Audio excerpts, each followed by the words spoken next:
It's on. Aces. I've just remembered that I hadn't imported my new music. That's fine. As long as we've got... No. Yeah. Yes. So should we all... Let's remind ourselves of where we were last week. God, how many rainstorms do you need?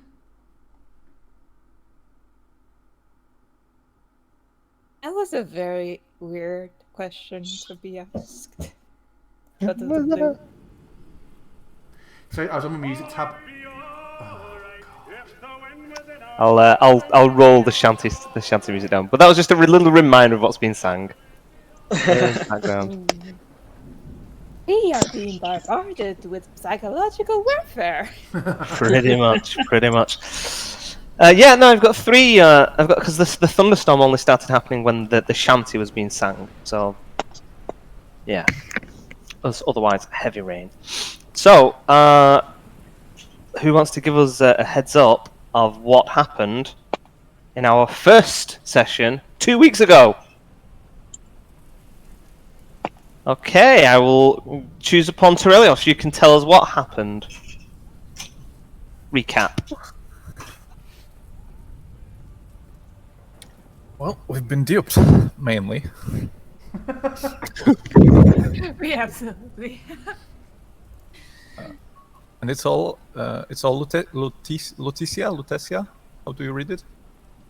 Leticia. Lutetia's fault, apparently. It's not Why is it surprising. my fault?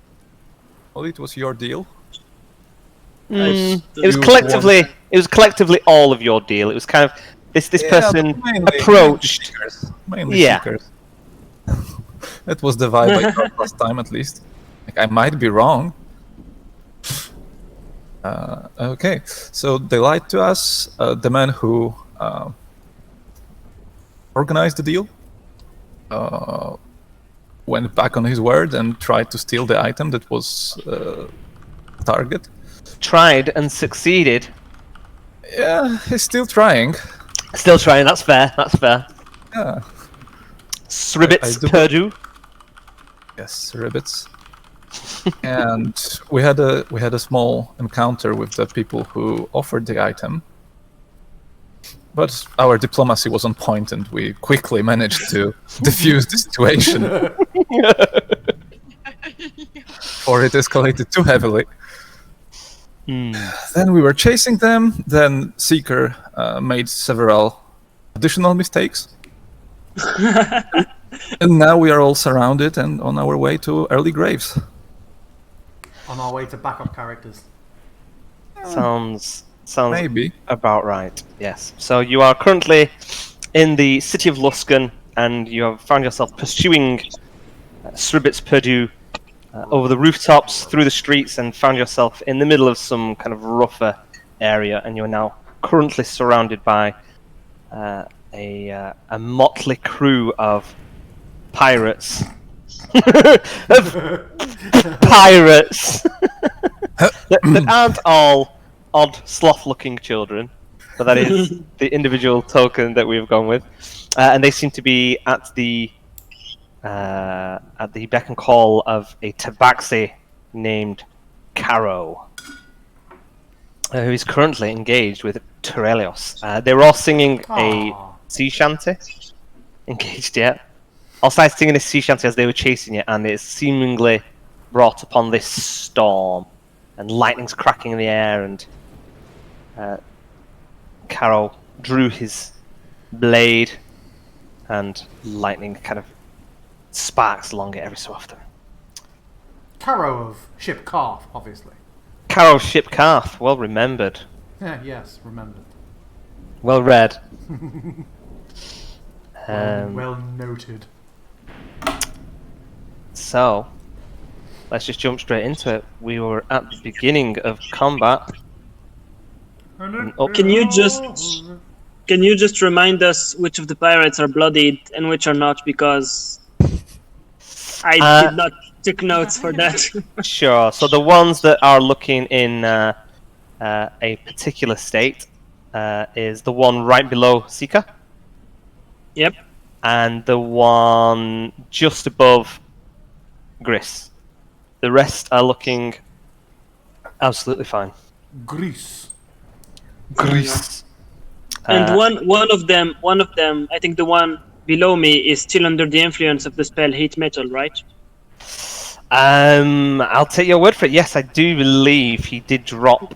Oh no, he didn't Yes. drop it because he didn't drop No, it. he didn't but he's- drop. He yeah, fought through the pain, but he's still under it, so he did. he will take damage next turn again. Okay. I will have to remember to make notes on each one of their turns when it comes to them. But yes, that's a good shout. Well remembered on that bit. Anything else anybody else wants to say? Remind us about anything? I am trying to remember who I put Shield of Faith last time. It was it on Anturios? I. It was always on Gris, I believe. Yep. Because I was getting drive-by shooting by all of them. Shot ended. Yeah. Yep. Okay. Well, let's start up. Let's get some music. Let's go.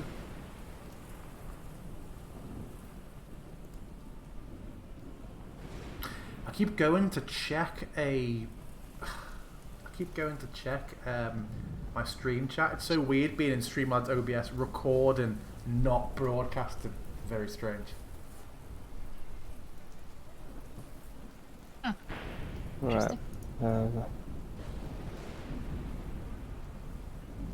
Shall turn the rain down a little bit. I'll turn the shanty off. I don't mind having it on. No. We listened to like 3 hours of the same dance track in Wan's one shot. I mean, completely fair. Okay, I'll keep it in the background Mostly then. joking. I have it almost muted anyway, so feel free. How rude. How rude that I spend so much time picking music and then forgetting to import it into the session. Well, we are 25 minutes into the session already, so should we actually start playing? What do we think? Awful. This is awful. Yeah, it's good. Let's go. Let's do it. Finally. So Gris is up, and Trelios, otherwise known as Triton, you're up next. Everybody think about what you want to happen. Gris, what do you want to do? So Grease is going to do two things. First, he's going to have a bonus action from the lantern, which is placed on the floor next to him, and have it shoot a gout of flame at his silenced phone, striking at the child above him. This child I have targeted must make a DC, I want to say, was it 18? Let me check. It was a DC 18 dex saving throw, or take 2d6 fire damage, half on a save. So a DC 18 from that boy. He takes 7 fire damage. How is he looking? He's looking hella rough, but just about standing. Then I will then follow up. Oh wait, no, he's not. Sorry, I went wrong way with it. He is gone. He's gonzoed. Down. He is down. As the rain puts off the damage. Excellent. Then, but these two here, only from the long break, do either of these look particularly Nope. messed up? Okay, cool. Okay, in that case, I will swing at this chap with my warhammer. And over the head, going not for his head, but looking to try and break his clavicle. Oh my. And very possibly succeeding. Quite right. Oh, a max die. Nice. You did 14 damage? Yes. How come it's not? Oh, wait, sorry, you need. Oh, 13. 13, sorry. 13 damage. Max that I could have. Okay. Thank you for revealing their max HP, though. I mean, it's not going to make much of a difference, is And it? I slap him. For 1 damage. He reels backward, and for a moment, as he stops singing, like in succession, one of them dropping, and this other one kind of like being staggered for a second. You just kind of feel the magical energy just kind of like tame slightly, and then kind of, as he kind of like recovers and looks up, he just gets carried on the wave of this shanty and starts singing again. But he is looking messed up. All his face is all kind of like bloodied up on one side now. Nice. Okay, that's all from me. Oh, for fuck's sake. Triton. Yeah. As the tabaxi is charging at me, I will take a flavorful only step back, Okay. and I will call upon my companion. Please, A what? friend, scratch this cat's brains out, and I will cast Mind Sliver. Ooh. Normal. Well, that didn't land. Saved with a 17. Indeed. And What does now, Mind Sliver do? please. Nothing in this case. Oh, so it's not anything on fail? Okay. No, it's just a cantrip. So Okay. now, please take me away, and I shall misty step now. Well, Where you misty step into? 30 feet. What is this as well? I forgot. Glide. There, I cannot do it. At least one wall. These fucking walls, man. Probably God, more. these walls. Okay. As you kind of attack at him, and kind of just blinks for a second, but a glint in his eye tells you very quickly that it has not had the necessary effect. And you kind of like just take a step back, looking over your shoulder, and you land 30 feet away onto the roof of some very wet and slippy tiles. Could you make me an acrobatics check? DC 10, please. Okay.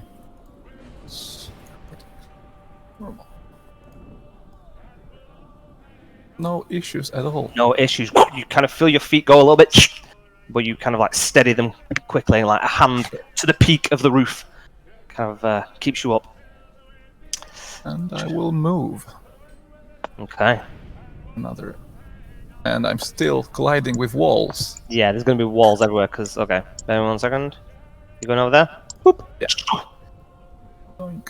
It was 20 feet.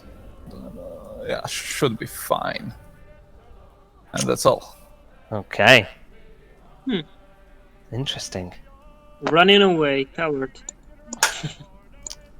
That's your go? Yeah. Okay. This dude is going to focus in on Seeker. Leticia. Sorry, I know. Unbelievable. And he is equipped with a longsword. No. So two-handed, just kind of like, as he's singing, kind of like rounds it down across the floor, then swings it up backwards over him, and just comes driving down with a heavy hit. And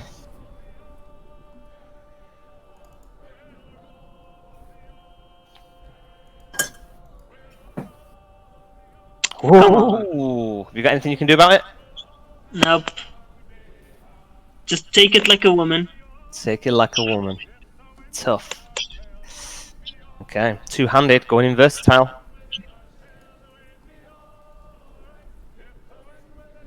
Seven. Poor. Throws everything into it, and he kind of like you take this little side step. It just glances across your arm. Ugh. Mother. Wait, why am I doing the strength saving? I don't know. Why are you doing Oh, this? I think you have the option to disarm. I think with that attack, so it'll Oh, right, prompt okay. the save. Okay, yeah. So it's Oh making... yeah, I remember. Yeah, you can just disarm or deal damage. Yeah. Yeah. Okay, well, we're going for damage anyway, because you have no... Oh, you do have a weapon. You have your rapier, I believe you Rapier. Yeah, rapier. have? Okay. I'm Okay. fine. And he is... he's going to stay where he's at. He's going to stay where he's at. And then it's this guy's turn. He's going to step in over his companion, and he's going to kind of like look around and sees Wan at the back there. Who? Eileen.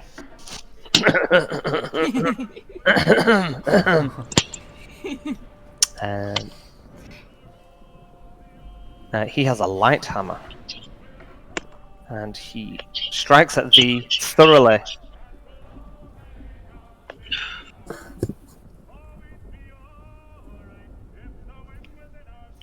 And he misses. But up on the roof, Caro, kind of like watching Torelios bound across the buildings, looks down at his men fighting below just in time to see this young pirate step in and swing and miss. And he calls down to him, "You dog! You better have another go at that to make sure you don't miss!" He's going to use his reaction. "Shape up, ye dog!" And so he gets to make another attack.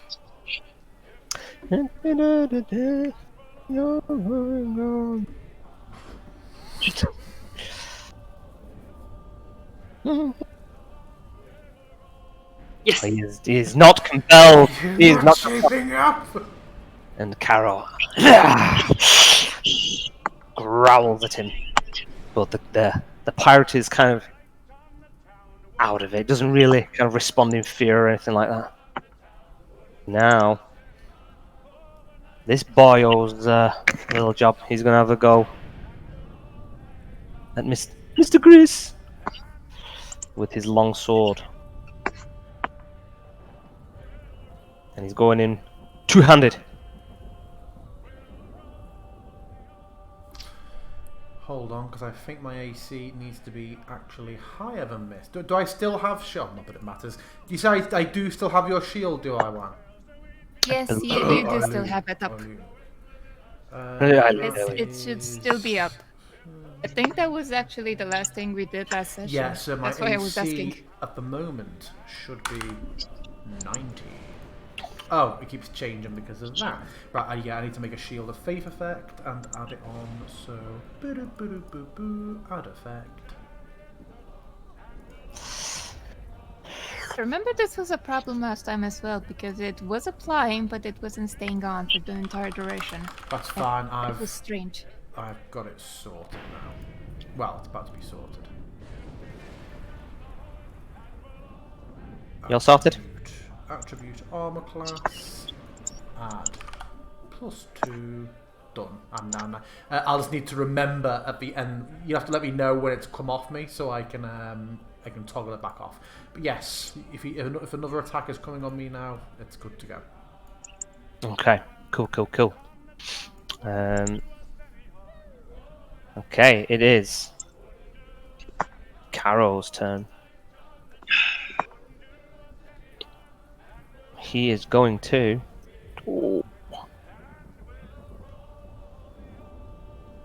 Let me double check on this. 1, 2, 3. He's going to use Mistier Step. No, he's not using Misty's Step. He is going to. Yeah, he's just going to move. He's going to move. 1, 2, 3, 4, 5, 6. And he's going to jump over. Make him roll a little athletics. Okay.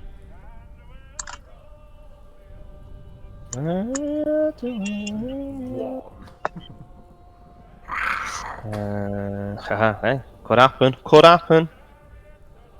I'm going to call it a DC 12 because it's a bit of a jump, and I say nice. It's within his actual strength, so he could make it, but I'm going to call it a DC 12. Rainy. For the land. And so it'll be an acrobatics check, not a athletics check for this one.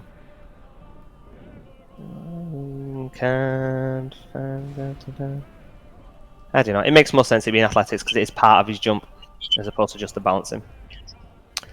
So DC 12. Oh, that was so nearly a 3 on my screen.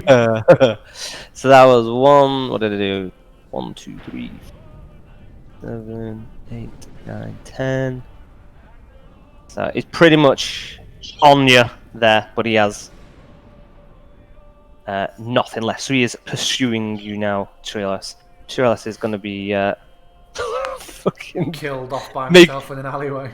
Yeah, he's going to be making me run. I don't know what happens if I expand the size of the canvas now, but we'll see when we get to it. I don't intend it to run is- further. Okay. I mean, I can throw down extra tiles. That's not a problem.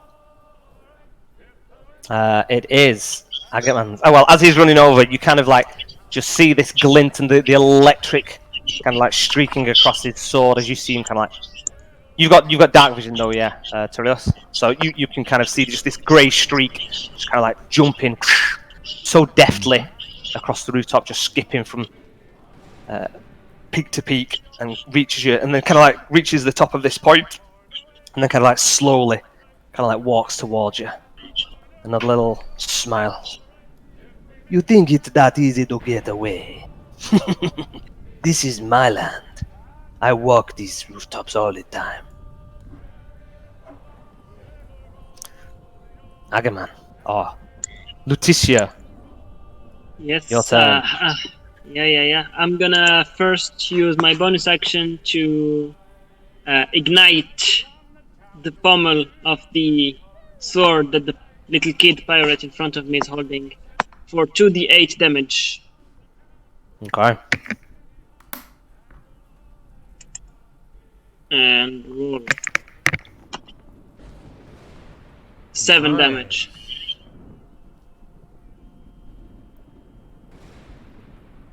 Seven damage. Which one? The one to the right of you?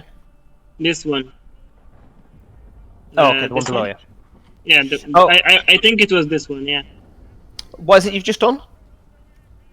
I used my bonus action to reactivate my spell.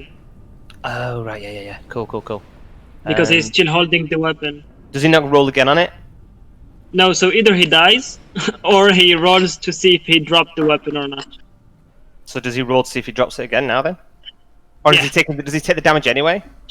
Yeah, he takes the damage anyway. Okay, yeah. Okay, cool. Then he 100% just kind of like, he's like kind of holding it, and the shock sets in as it's just kind of like burning him, like just kind of the flames licking up, catches fire to his sleeve, and he's like, and just kind of like keels over to one side and blacks out, goes unconscious as opposed to being dead. But yeah. Just a question, so there is a guy here, right? I cannot see him, but there is a guy here. A guy to the right, yeah. Yeah. Is he underneath the token? Yeah. isn't Yeah, I it? think he's underneath the dead one. Okay, 1 minute. I'll move the dead guy on. Okay, so now I have a choice between two guys. Oh, you I lucky do girl. not know. I do not know. If I try to move, they both have attack of opportunity on me, right? Depends where you move to. Once you move out of their range, you can move around and stay in their range. You can't move through them because they're not bigger than you. Okay. But so Let's you say can, if I try to move here, for example. then yes, they would both get an attack of opportunity on you. Oh, then that's okay. Or you can withdraw. Oh, you've taken your. Oh no, that was a bonus action. So you can disengage, which uses up your action, and then you can move, and it won't provoke attack of opportunities. Okay. So you could disengage and go down the alleyway, or up towards where Grease is. Yeah. You know what? I'm just gonna attack this one with my rapier. My rapier. Let's go. Yoop. Oh, you must target. Okay. Target. And rapier. Oh. Come on. Okay, then that's my turn. That's your turn. I never hit once with my weapon so far. There's plenty of time. Plenty of time.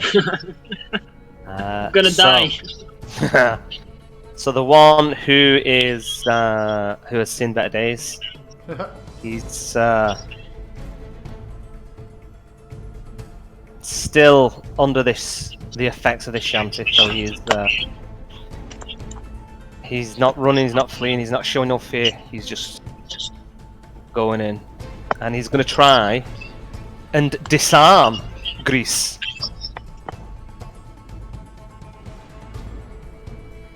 But fails miserably. And then he's going to move around, kind of like circling around to fight him.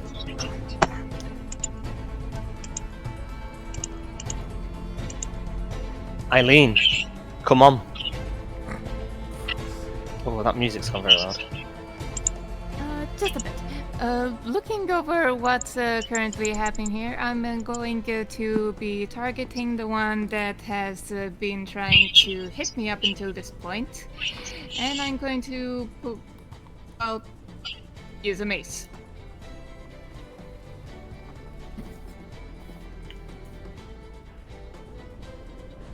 Hits! Which I can't really believe it's happening. Nice. With with a full body swing around as he starts attacking at you, and he like takes 2 shots at you. It's kind of almost like this, no, and just a bonk, and like try to crack him on the head a little bit, like kind of like ducks to one side and it like crunches into his shoulder. Wake up, lad! What's wrong with you?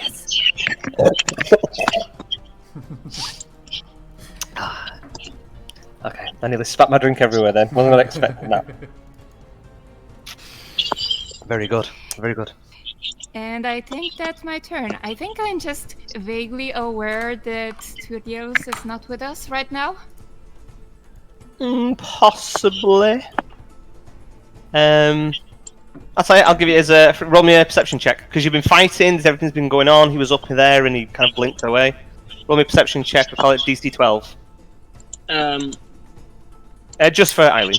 I think you were engaged. I have a little question after she finishes the turn. Right? Okay. Yeah. So you heard, kind of like heard some stepping about up there, and then you heard more than saw Caro running, and you can't hear anything up there, like through this over the sounds of the rain. So you're pretty sure that there's nobody up there now, but you don't know obviously where they've gone. I'm just letting out a bit of a lost Rielos. Yeah. Letitia, what do you want to ask? So I think I'm not sure about the calculation, but I think my attack rolls have been missing a modifier, because right now my attack roll looks like +3, +2, so I guess that's dexterity and proficiency in rapiers, right? Yes. I'm missing an additional +2 because I'm a duelist. That's okay. one of my feats. If you go into defensive hang on, let me look. Defensive flourish. No. Blade flourish. Defensive duelist. Which one? No, is that's blade? not the one. No. It's fighting style. Fighting style dueling. I get +2 bonus damage rolls. Oh, it's to damage rolls, not attack rolls. My bad. There you go. I'm stupid. You got It's it. okay. It's okay. Don't be stupid again. It's a learning curve, it's alright. Well, Yes, we're all learning because you're stupid. No, they are tricky. Right. Top of the round. It's your man. It's Gary. He's up. I'm going to use my penultimate charge of the lantern to force Mr. 1 HP to make a DC 18 saving throw. Or take half of it. Good God, he's just dead. Even if he succeeds it. Even if he succeeds, Which would? he's Will dead. you go for the guy that's nearly dead? Yeah, Mr. 1 Yeah, Health, yeah. who I think is He dead, is. isn't it? Yes, it is. He is knocked out. The flames make him stumble and bang his head on a barrel. Well, we'll see. What was it? 9 damage. Let's see if he fails it or not. I'll see whether he just like. If it fails, he still takes half of 9, and didn't he have 1 health? No, but I'm saying if he takes 9 damage, then he's just being burnt to death. He's not falling unconscious. What was it? Dexterity? Yeah. Dexterity saving throw. What was it? Okay. DC what? 18. 18. What? It's a DC 18? It is a DC 18. What the shit have I given you there? I don't know, but I did say, look at this, Alex. Are you sure? And you said, it's not a problem. I've seen it. It's no issue I don't think at it all. is. It's not. It's not a problem. Until it is a problem. It's not a problem for me at the moment.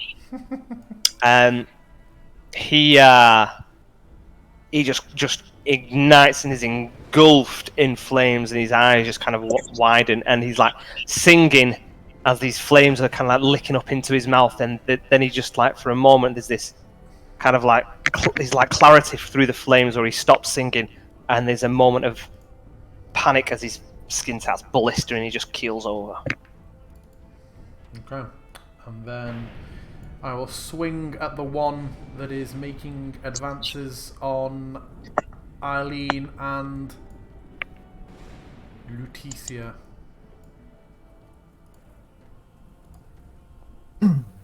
Oh, wah, wah.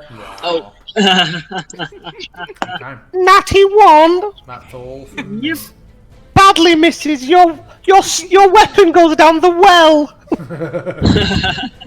Because nothing says fun D&D like extra bad things How happening many on a one. times? I just feel like in Mythics, because I was playing like an archer and there wasn't much else to do. A number of times that your bowstring snap, for fuck's sake. Me and these bloody floss bowstrings.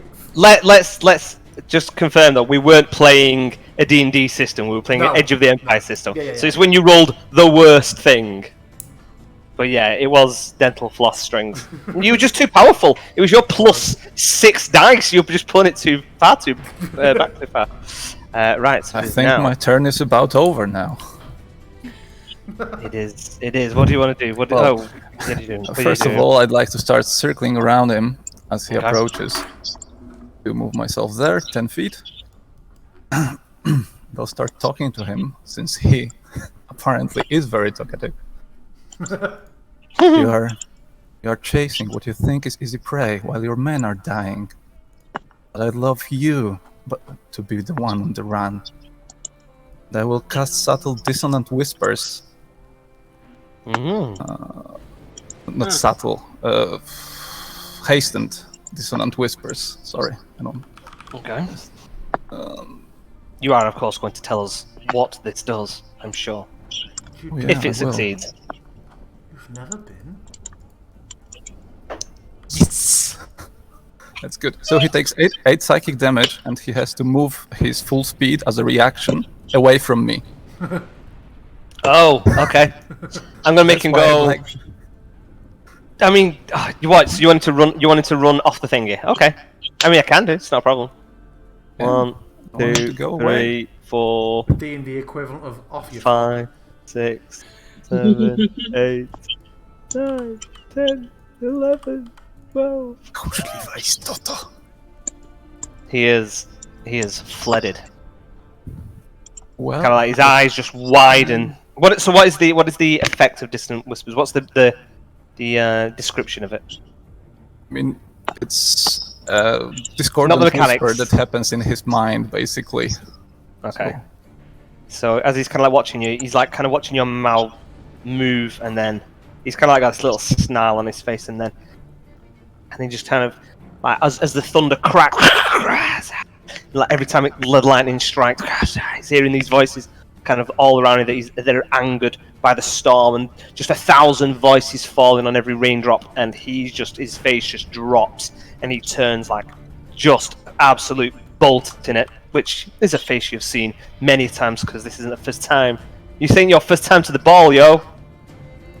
Indeed, and I still need to get through walls. Okay, Sure. that's good. Do I see anything from there? No. No. Yeah, so I'll use my action to. So you can jump down dash. onto this platform if you wanted to jump down the platform. That's basically what I want to do. Yeah. And then Do I so need where to you're roll at now. anything, or? No, I'll let you leap off the building easy enough. It's like 10 feet, and then Okay. it's another 10 feet down. Okay. So. Yeah, I'll go there. I think See that what it's happens. probably the majority of your movement there now. So yeah, Yeah, that's fine. cool. So then you kind of come around, and then like as Eileen's like looking around and like just clobbered somebody, she kind of like looks down the alleyway and just sees this little shadow appear, and there you are, just illuminated by Sir Griss's lantern. Just next to my still existing claw. Should it still be there? Huh? Yeah, I haven't Oh. dropped concentration. Nice. And that is your go. Okay. It is. Who is this one? Is this one a dead one? I think this is a dead one. Oh no, it's this guy at the bottom. Cool. No. Okay. He is going to Leave me alone. leave me alone.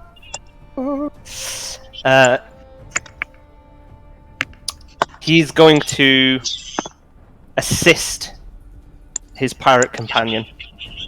Actually, bear with me. Is he going to assist? Just attack me, I can take it. Yeah, but I get an advantage if with the other ones, so that's probably a bit better. Yeah, he's gonna assist. So with his with his long sword, he's kind of like darting at you, and kind of like he's gonna move around to one side. Let me move this one down. He moves around and starts kind of like jabbing at you, forcing you to kind of like pay attention to him, as his companion then swings at you with his light hammer.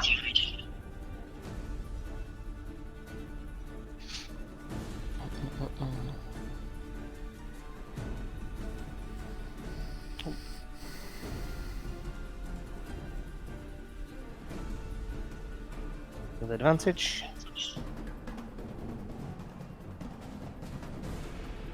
Hit! Coming in with big boy damage now. Oh man, come on. They can't do that much damage. Enough though. You get it close, brah. And as you're kind of like dodging to one side and kind of like parrying him off, you can see that this one at the side is kind of like rearing up, and you just kind of like turn just too late to dodge out, and he kind of like clobbers you fully in your chest, oof, like almost knocks the wind out. It sends you banging backwards into the wall. How many of them do we have left? We have 3. You notice that the as he kind of like hits you and you kind of like fall back, you kind of looking at him and look around, and they are not singing. They've stopped singing out, and you kind of like feel the magic in the air starts to ease off, and the storm itself seems to kind of like quickly dissipate. The rain and is still strong. Oh no, the thunderstorm's gone, but the rain is still here. Where are we at? There we are. So the rain is still pouring heavily. The thunder and the lightning has dissipated. It is. Do you have to cycle through everybody, even when they're dead? No, there's an option to skip dead people. I will add it to the to-do. Okay, cool. It is this mon's go, and kind of like look around, like he stops singing, looking around, and Just give him a dead eye. takes a glance around and can't see Caro anywhere, and he's going to use his. You know what he's saying? He's just gonna turn and bolt and start running. No. Are you reaction, or are you letting him go? No, I will not. I mean, if he brings back mates, we'll kill his mate. Okay.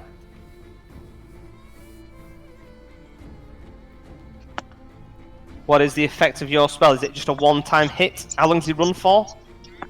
Or is it just for his full? Is it for his turn? For Caro? No. It's only for his reaction. He's free to do as he wants now. Okay. Does not have any lasting effects. Cool. So he just has to move his full. Oh right. Okay. So was 6 his seconds full- of shitting yourself. Sure. In that case, it is now Letitia's turn. I'm gonna touch my new wound and speak some words to heal myself. Where are my spells? They're here. I'm gonna use healing word. Cast spell. What are you doing? I'm casting healing words on myself. Cool. 7 HP back. Nice. Good. So now that I can breathe a little again, I'm gonna look at both guys and, like the very brave tiefling I am, I'm gonna disengage. And why can't I move? Oh, Giving love to the old woman. and I'm gonna go. Let's see, 1, 2, 4. I don't know.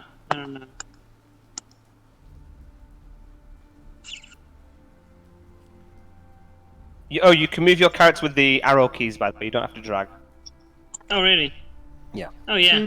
Yeah. Challenge. So 1, 2, 3, 4. I'm gonna go here, Cool. and that's my turn. Righty.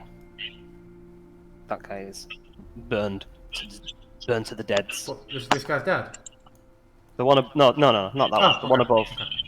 The one that you burned to pieces. Do they not swing? Are they hesitant on swinging? I completely no. She disengaged. Yeah, cool. Healing I wasn't sure if word, with the yeah. storm coming off if they were like, No, healing word's a bonus action, so she sweet. disengaged. Makes sense. Eileen, Cool. come on. I am found in a very interesting position, to say the least, because no sooner that I was asking about Uriel that he just materialized himself back where he should have been. Your powers. You've summoned him. I summoned him. Somewhere behind me, somebody just spontaneously started burning up, and I'm just sniffing off the smell of burnt skin. So that's that. And that's your full turn. Okay, cool. She just sits there, taking in the fumes, enjoying it. And I'm just letting out a what in the world is happening here? And apparently that's my turn. Okay, you're not doing anything? You done? I'm apparently done. Okay. So, Grease. Okay. I will, seeing Lutisika stepping out and seeing the gap left in front of Eileen, I will step in front, filling the gap of the two young men. Yeah, I will pause. I will pause in case Eileen didn't realise, but that was a joke. Yeah, I wasn't saying, oh, okay, you're smelling the person. Do you actually want to do something, or are you just passing your turn? By this point, I think I was just running with the situation. Oh no, you could Strange absolutely do something. I was just like, yeah, she just sits there smelling the smell of dead flesh, burning flesh. You could 100% do something. I think it's because you said that and then you just didn't say anything else. It sounded like you were saying that was your turn. It was the apparently. I apparently was like, okay, is this me? So, right, Eileen, what do you used to do for your turn? If it's going to land, I'm going to try to see if I can knock this young man unconscious. Okay, yes, you can do It that. lands. I really thought you were going to say, if I can, I'd like to see if I can smell the burning flesh. Oh dear. Oof. I think you are going to knock this man. You say you're going for non-lethal, yeah? Yes, I am trying to go for non-lethal. Okay. Forever you. So close, so close. He is very, very, very, very wounded. He's looking in a rough shape. And you know what? Considering we just memed it so much, I will have that this does seem to be a younger crew of Oliver Twist-like pirates. Please, sir. No more. Anything else, Eileen? So far, They've stopped signaling, correctly? Yes, they have. Yes. The love of God, young man, it already. And with that, I'm going to have my turn. Okay. Because it's already bizarre. So Gris. I step into the void, sort of draw myself up a bit, look between these two boys, give my hammer a single resounding pound against the metal shield, look between them both stern in the face, and just say, "Run whilst you can." And their faces drop and they don't even look at each other, and it's clear that they are going to run non-stop. Attack opportunity. I cast bonus action! Burn them! Oh, weakness! Weakness must be cold. Is that your go? I won't even roll for intimidation check. They have lost that many people and don't have Caro. Yeah. They are, yeah. Is that your go? Yep. Well, if everything's gone, I will collect my lantern before we leave, but that may happen. They have not run yet. It is not Yeah, their turn, but yeah. it depends whether Turilas comes in and goes, yeah, of course. blinks in. Nope. No, that is my turn. Turilas.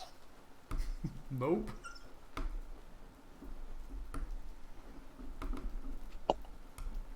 What do you wish to do? Damn it. I do assume that I've heard what he said to them. Yeah, he, unless it was a low growl, if it was a barked command, then I figure you will have heard it. Okay, It was I don't see... It was loud and proud. Sure. I don't see Caro anywhere near. I mean, you made him run in the other direction, and he. Yeah, sure. Yeah. If he's not returned, so I will see what's going on, run up to them, and I will stay there, and I will end my turn. Okay. Prepare my action to cast Mind Sliver if anyone seems like he's a danger. If nobody is going to be attacking these young boys, then they do indeed Scarper. There's a few of them that are unconscious. There's one or two that are dead, but they have left behind their crew. I will. Well, actually, no, I won't, because I presume. Well, I'm going to take a. Well, we're out I'm of gonna combat. take a few We're out of seconds. initiative now. We We're are, out are of we? initiative. I'm going to say, we're going to wait 6 seconds, and Kara reappears like, "Surprise, motherfuckers!" No. Okay. I would.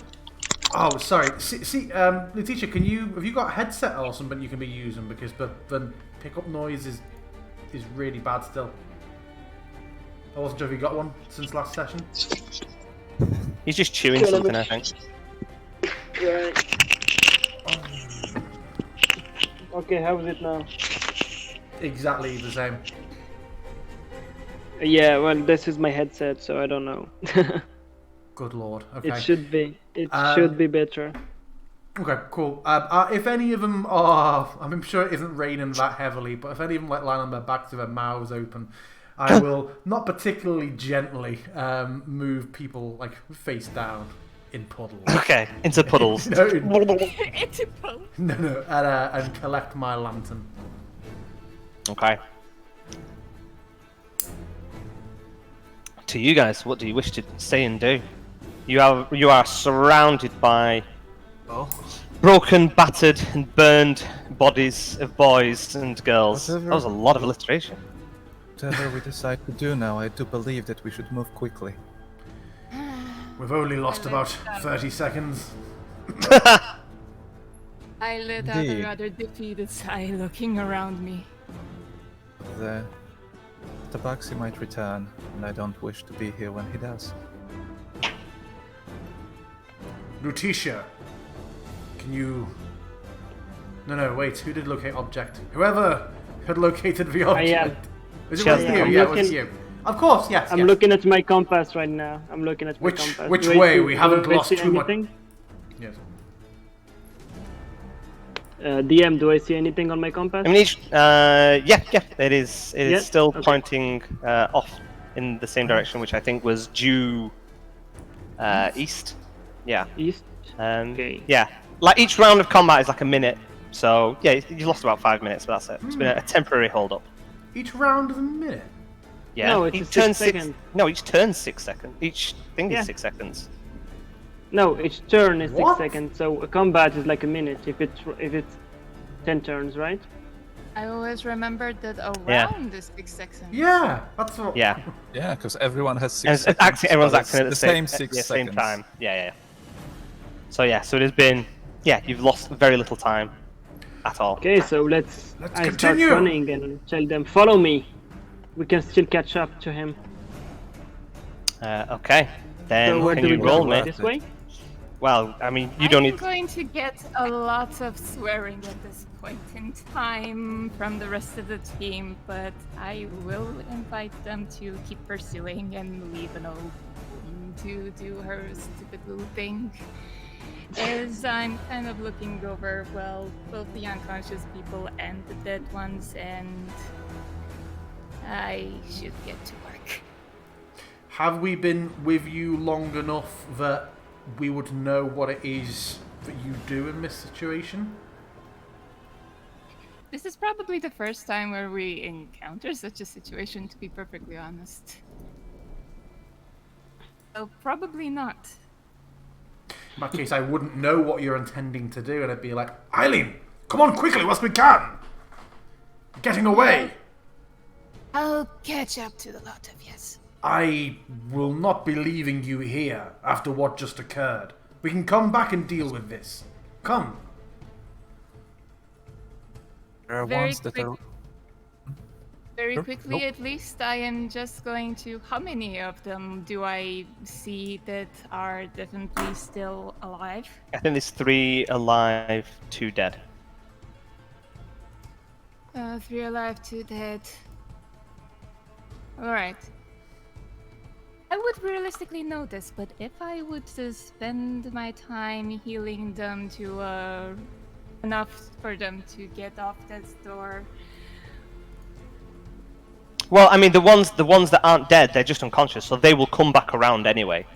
So they're not like bleeding out. You've used non-lethal damage to knock them unconscious. So in time, they will just come back around. They would naturally heal 1 hit point that would bring them back around. The ones that are dead unless you're going to be casting resurrection on them. Which I unfortunately do not have at this point in time in life.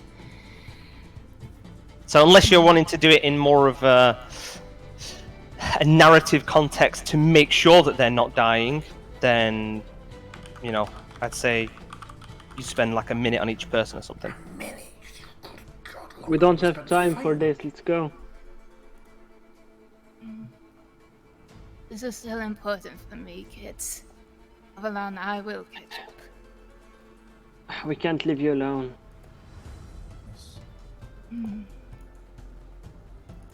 At that, at the very least, I am going to just find the little spot that's away from any wet places, and I'm just going to light a candle for the dead.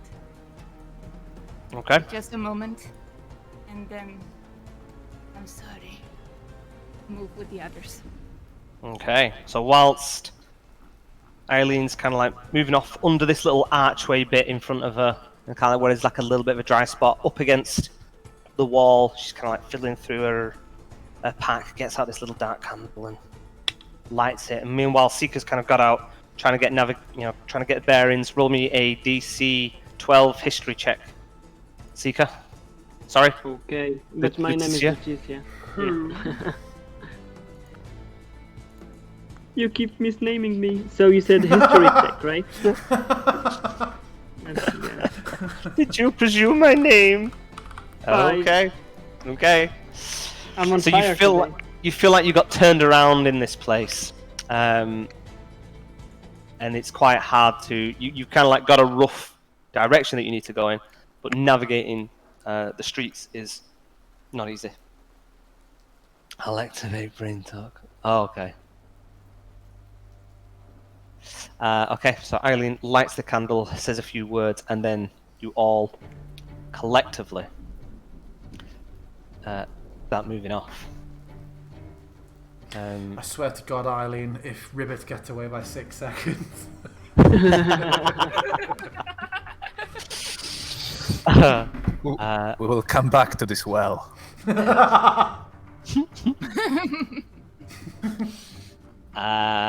I can't. Okay, so there's no point moving around on the things and stuff. You start running through the alleyways and kind of like it's throwing down. It's kind of pitch black for most of you.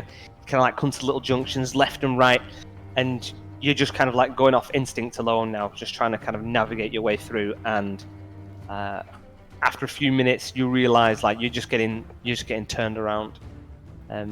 You've kind of reached a point where it is not as built up in this area. If you wanted to go back on the roofs, it would be an option, a little bit easier to navigate. But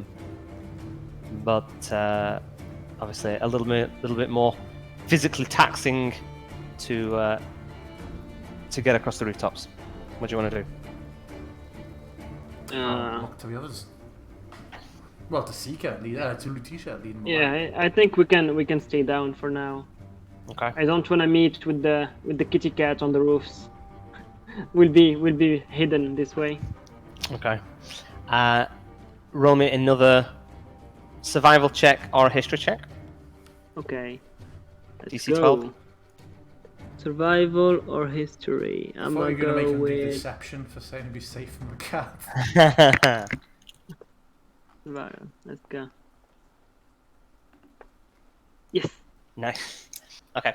You, what did you roll there? Survival. Okay.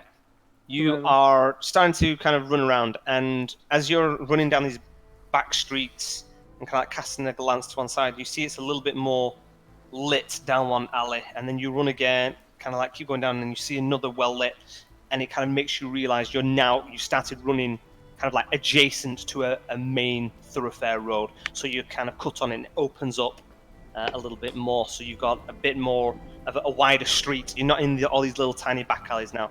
You're on a wider street heading closer to the outskirt walls of Luskan. And you kind of carry on going, and you're running towards not so much a residential district, but it has a few smaller shops and things. You are vaguely familiar with this part of town, not massively, and you're kind of like looking at your compass, and all of a sudden the dial just spins and then stops, and you have lost the direction. All of a sudden the Damn it. orb that you were tracking has disappeared. It's either got, well, you don't know, it's just no longer able to find it. So it was last pointing towards into this district, and Okay. yeah, there's very few people out here. The rain is coming down heavily, but it's well lit. There's kind of like a few shops, one or two places still open, kind of like those that might work into the night. There's a farrier's that's open. You can kind of like, over the sound of the rain, you can hear the clanking on anvil. But as far as on the streets, it's pretty empty. Damn it. I lost him. I don't see anything anymore on my compass. What do we do now? I'm currently trying to breathe. I think he's on Blood Island, let's go. So I will say, Will you be able to follow the direction that it last was? Maybe he stopped somewhere. I think we can, but we don't know how far he was when he disappeared. And Indeed. hang on, let me just check something out of game. So my compass. so it's pointing into this area. You kind of like approach this main road, come through the back streets, and it's approaching into this kind of like semi-residential meets commercial district. A few shops, lots of homesteads. That same kind of, everything just feels like rigging and kind of like tall masts, and the taverns themselves. There's like one or two inns and taverns that are around here, and like the bay windows that they have at the top, they've kind of like been designed in the style of like the rear of like of a ship, like like the captain's quarters where they've got like the kind of like the really fancy gilded windows and stuff. They've got that kind of look to them around here. Very fitting for Luskan. Are there people on the street? No, it's pretty empty. Everybody had been out. I mean, there might be someone running from place to place, but in general, the rain is coming down so heavily that nobody is sticking around anyway.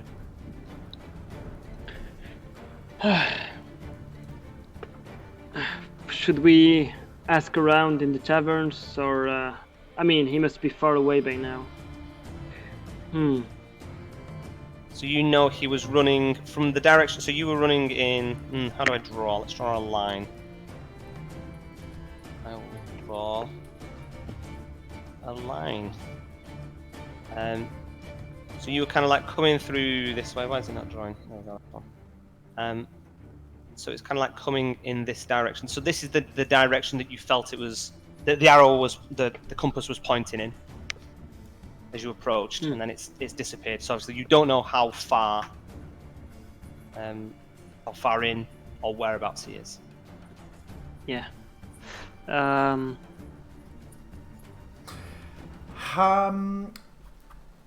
Would Seeker... Leticia? Would Leticia ever have lost anything or been outpaced by anything she was tracking before? What I mean by that is, would you in character, Leticia, know whether that's what happens when it's lost, or if that's more of like they left this plane, that's why it went crazy? Yeah, I think that's what I was reading actually. I'm reading the spell locate object to know what's the parameter of the spell. Roll me an I intelligence could have check. put it in a lead box, I believe. Oh, and me or me? No, he's saying that the item that you were tracking could have been put in a lead box because lead will... I think you meant No, who was doing a roll. I think the roll would be for you, I imagine. That was my out of Oh, sorry, character, yeah. Okay. Yeah, so Intelligence. Let's Roll me go. a DC 10 intelligence, and that will determine. Okay. May I Intelligence. insist? I have a big brain.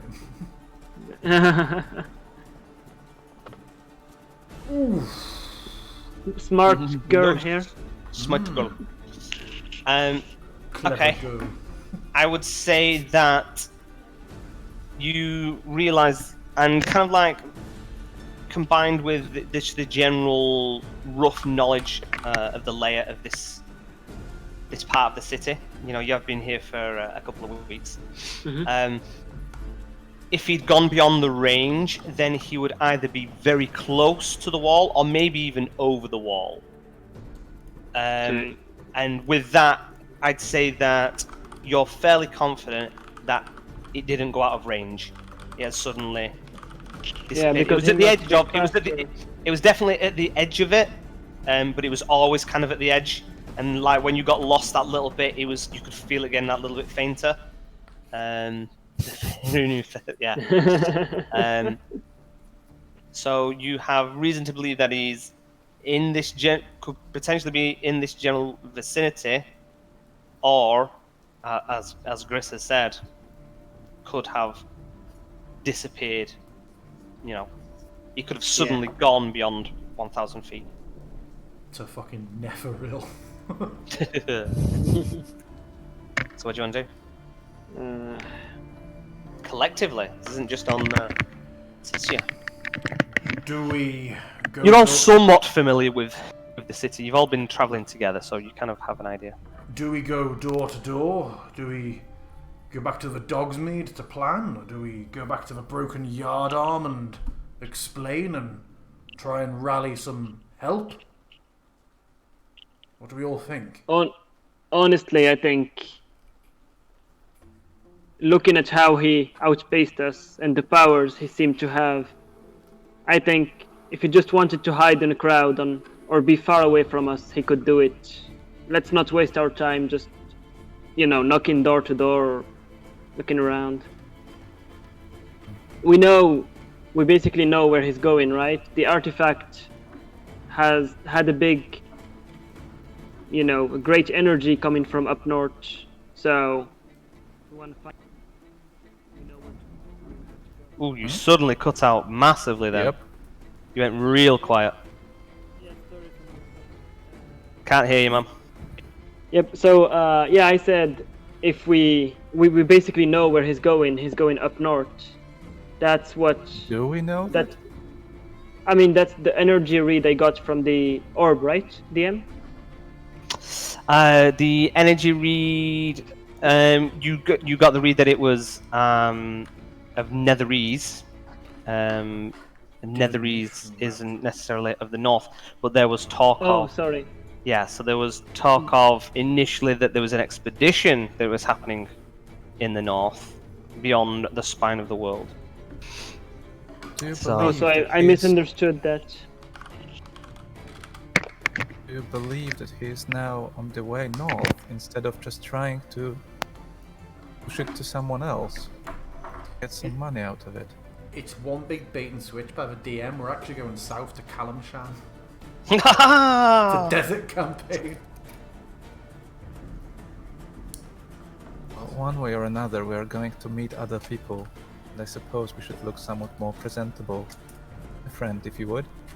I will cast several casts of prestidigitation to kind of take the blood out of our clothing. Okay.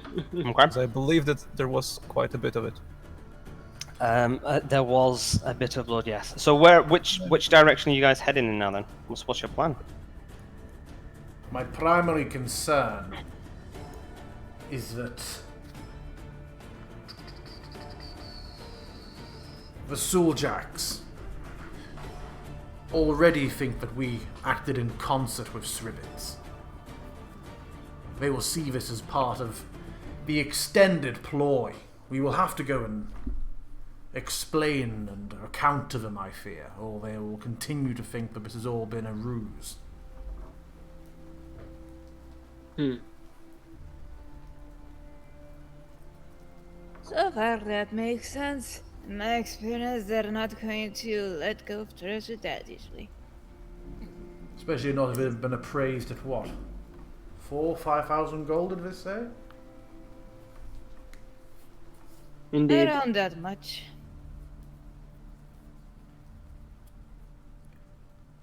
What do they even want with that tiny little thing?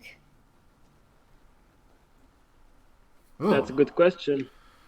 I mean, it seemed a very powerful presence. artifact.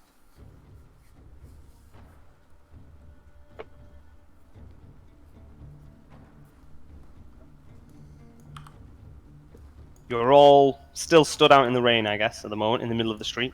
Kind of like not really knowing what to do. I'm going to presume you've kind of like stepped off to one side, like under a shelter a bit as you kind of like huddle around and talk about what your plan has been, as opposed to walking in any general direction.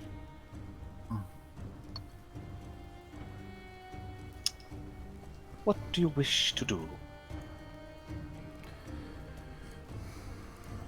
I look to my companions. What will it be? I'll follow. The feeling is somewhat mutual. I think we best. It pains me to say, but we might need to explain to them what happened here. Let's figure out what was even up with that little gem of theirs. Lutetia, if I may ask, how does your compass there work? Will you be able to locate it once again once it's, I don't know, closer or... Yes, I could try and locate it again now that I have a read on it, but right now it seems like it's not within the reach of the compass anymore.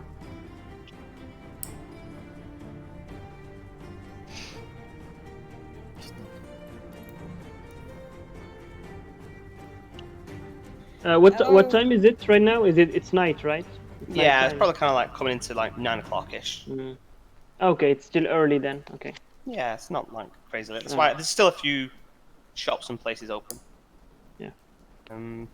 Yeah, as far as Seeker's Compass goes, while holding this compass, you can speak a command word as an action to cast the Locate Object spell from it and activate the smaller needle. For those unfamiliar with Locate Object, it is you can locate an object that you are familiar with or have seen, I believe. The version of the spell has a duration of 1 hour, does not require concentration, and causes the smaller needle to indicate the direction of the object located by the spell. The small needle can't detect the item specified by the spell, it remains motionless. Once used, this property of this compass can't be used again until the next dawn. Okay. So yeah, so we are some ways from dawn.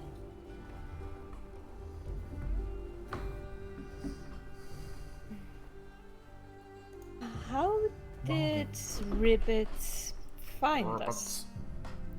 Ribbit. Ribbits kind of called upon where you were staying in the tavern. And he had come seeking you out. He believed that, he said that he had heard... Lutisha. Lutisha you out. He had heard that you had been asking about this person called Emeris that Lutisha and Gris were searching for. They found him and he was dead. Have we just lost somebody? In Discord? I think so. Who did we lose then? Did we lose you, Aggie? Yeah, I couldn't hear you anymore. Hear me? Did you hear what I said or not? No, what did you say? I asked if, because I've seen Sir Ribbits up close, can I remember something of his that can be unique or rare, or at least something that's not very common that he was maybe wearing or holding, maybe a weapon, a cloak, something, His fucking a belt, smug face. Sure. a book, I don't know. Let me have a look of the artwork. Let's see what we had on He it. had a very green coat on, I thought. There was such a green boy. Big He old was. green guy. He was constantly sat on that speckled log. So we have Sir Ribbit's perfume. Nope, don't want to view the token artwork. Let's view Come, Shika. character artwork. And is that showing it to everybody? No, show players. There you Not go. yet. Okay. So there you go. God. So little simpering quim. I hate him. So he had like a raven inscribed. I like a Yeah, spell that book. book. That book of him. So I cannot use my compass anymore today. It needs to recharge, but if he's still in town, we can find him tomorrow. Okay. Maybe not. Track him down. That's our best chance. I think the only thing we can do Yes. now is go get some warm food and get some rest. Also The take main into account. question then would be, what do we want to do with the soul jacks? Keep in mind that if you're going to cast that spell, is it just the locate object? Yeah, so you're just going to use locate object again in the morning at dawn. Yeah. It would Yeah. have to be within this area then to try and pick it up again. Yeah, you couldn't cast it like if you're 1,000 feet away and you cast it, it's not going to suddenly point to it. So you would need to be staying. You would need to be in this area at dawn if you wish to cast it. Why? I don't understand what you're saying. So it's got a range of 1,000 feet. Yeah. Yeah. So if you went and stayed, at the other end of town and woke up at dawn and then cast it, it's probably unless he's within 1,000 feet of you, it's not. Oh gonna yeah, pick it yeah. up. But I don't. How big is 1,000 feet? Because I was thinking the whole city is like 1,000 feet wide or something. I don't know what 1,000 feet is in meters because I was. Hang on, 1,000 feet. 300. Oh yeah, that's small. I was thinking it was like 1 kilometer or something. No. Yeah, that's small. Well, That's what I was saying. then Like for the range, it was probably, at a push, the other side of the wall. Yeah. So there's a good chance that he disappeared on this side of the wall potentially. Yep. Well, I mean, we can't. If we wait until tomorrow, we have no way of knowing where he is. Indeed. Well, maybe the soul jacks know something more about him. They have decided to deal with him for some reason. They didn't seem to trust him a lot, but we can still try and Well, see yes, what but if they also, still want to talk with us. yeah, I'll that also be right carries back, the guys. risk. Sorry, be right back. It's happened on D&D, right? It happened on D&D for a bit. He was,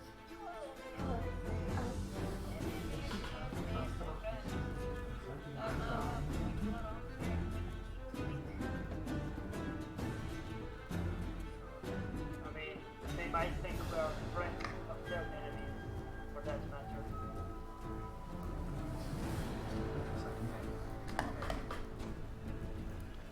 I just need to sort Thomas for a couple of minutes. I will go with whatever the group decides. I would be tagging along, so be right back.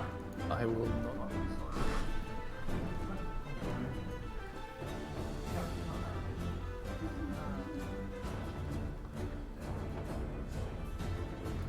mean, we have nothing to lose, so we can try and go talk with them.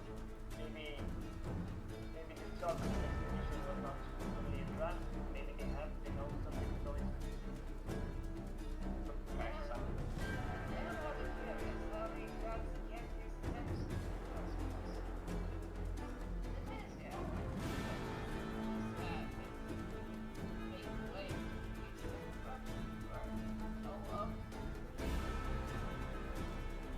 Do I know them, DM? I don't know. You said he approached us, right? He approached you, yeah. He approached you.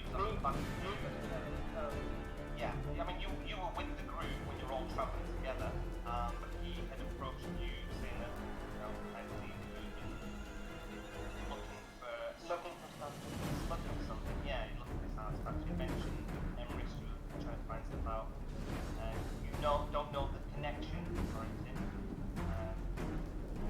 Kind of alluding to the fact that you might have some information. This was only a few days ago. We've not known that long, but he said that you might be able to put you in touch with groups that are heading on an expedition, that are arranging an expedition in the north. However, that would appear to be false. Was instead a ruse to bring you there in the opportunity to steal enemies more. So I'm going to say you've been running through blocks and stuff like these around areas on the map. I don't see those individual buildings. They're like kind of like little blocks and networks and stuff. So I'm going to say that the Souljax is probably around over here. I like keeping to the main thoroughfare and stuff. It's a little bit easier to travel. You were kind of like going back streets and stuff like that.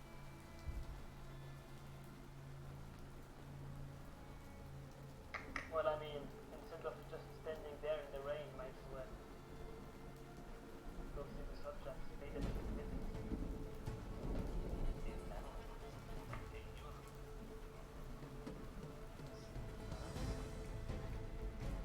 Okay, I think try to.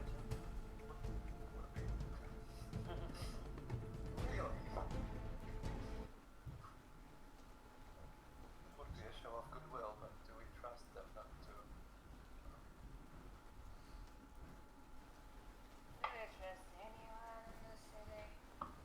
That's why I suggested we rest before we do anything, because we are not in the best shape right now.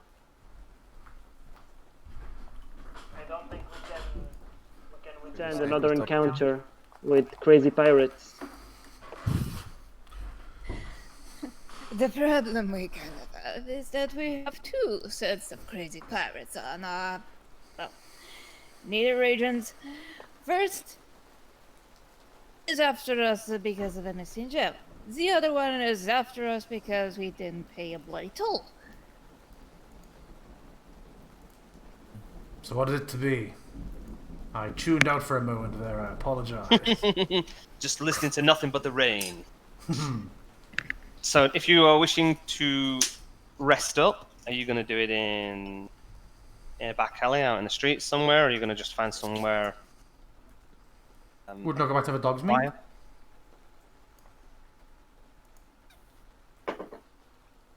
That's up to you. Oh, I'm gonna say from here, Dogsmead probably over there. Oh, in the same district. So I was saying that these aren't like buildings, these brown blocks. These are like kind of like blocks. So you've like been traveling when you've been like running through the back streets and stuff. Like one of these brown blocks might be like a little kind of like den area. Okay, yeah. So it feels like you've been running for a while, but in reality, you're probably like kind of bombing it for So 20, that's 30 not the minutes. well. That's not the well, no. No. So you want to regroup at the Dogsmead? well, would the Soljags possibly know that we were holed up in Dogsmead before we met them? But I imagine there's no way of us knowing that. Unless we'd asked one of them, you didn't know we're staying at the No. dog's meat, did No, I you? mean- I do I mean- now. I mostly mean that what was his name? Sribbits. Sribbits could have told them or told us how he comes into contact with them. He could have suggested them that they meet us in the dog's meat. I feel like There are possibilities there. there is. I feel like this was entirely opportunistic, though.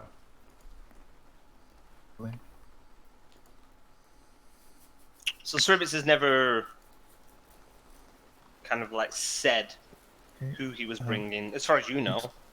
You know, so.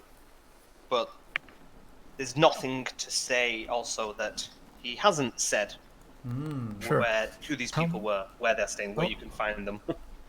How much would we know about the presence that ships have in the city? Like, are they pretty much everywhere you can meet people from certain ships, or? Well, last session, I remembered. Where is it? Where is it? He remember. We did have the name, but Yes. I don't know where my list of. There we are. There we are. We had the names of them. Yes, I have them. We had that the Soljaks are big smugglers, and we had the thing about how they had overthrown from the Arcane Brotherhood previously. That was the extent of what our collective knowledge was last time. Okay. Well, then there's no telling if we manage to meet any of them in any certain tavern. So Yep. we might as well go to Dogsmead, I suppose, in that case. Yeah. There is that direction. We'll just have to hope that they won't find us that soon. Now you Surprise, jinxed it, son. motherfucker! Now you jinxed it, son. I don't believe in such superstitions. Yeah, So- well, neither do I. They happen Do they- anyway. Do they work on the land? Do they what? Do they work Annoyingly on often. the land? Annoyingly often. We'll see. So, gathering your collective thoughts, giving up on the chase, and starting to head back to the only safe haven you believe you have in Luskan currently, you start making your way back to the Dogsmead. How do you wish to travel there? Are you sticking to the open byways? Are you traveling back through alleyways and more private routes? Oh, I'd rather avoid dark alleys after the singing pirate we met. Okay, then no navigation checks or anything needed like that. You can kind of stick to the normal routes and kind of like hugging the buildings, kind of like staying out of the rain a little bit.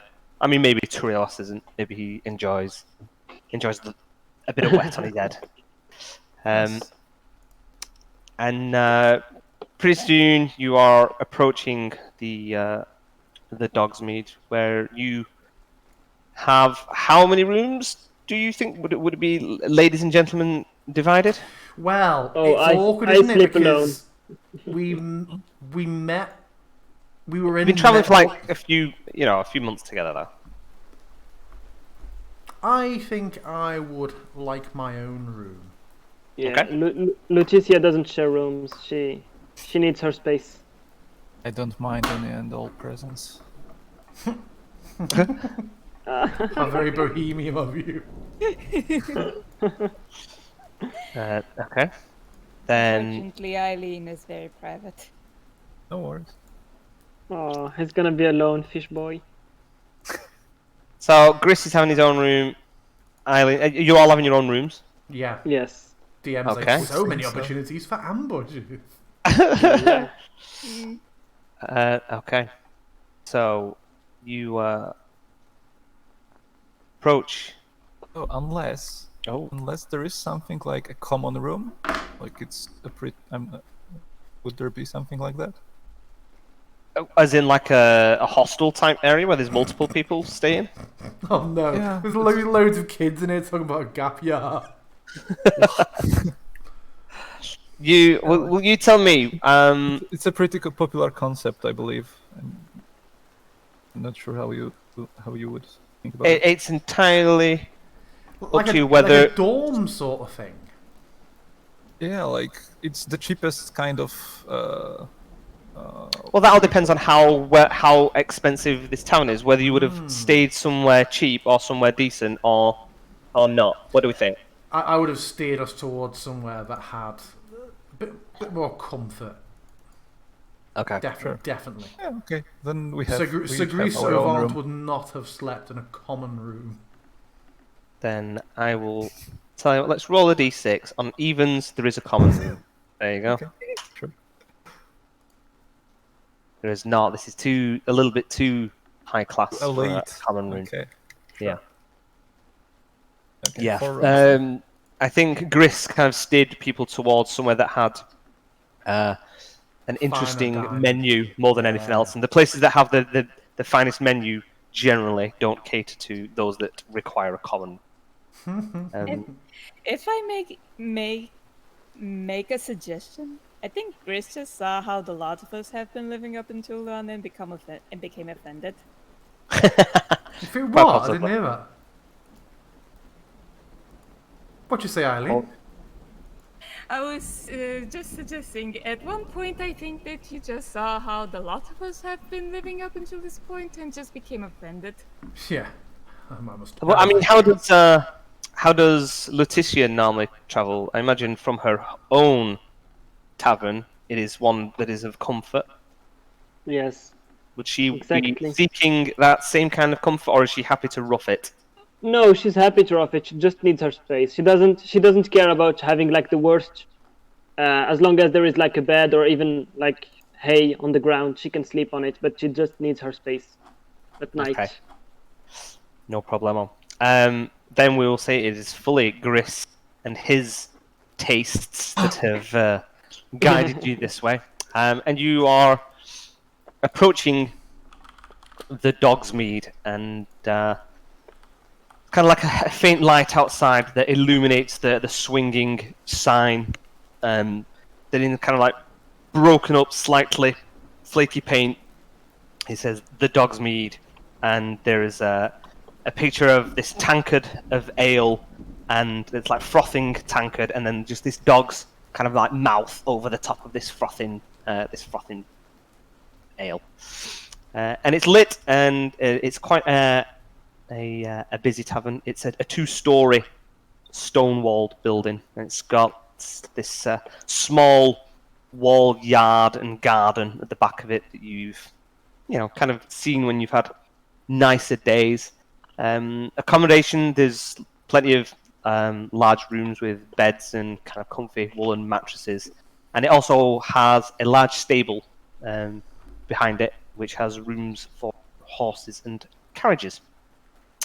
And as you enter, there's play.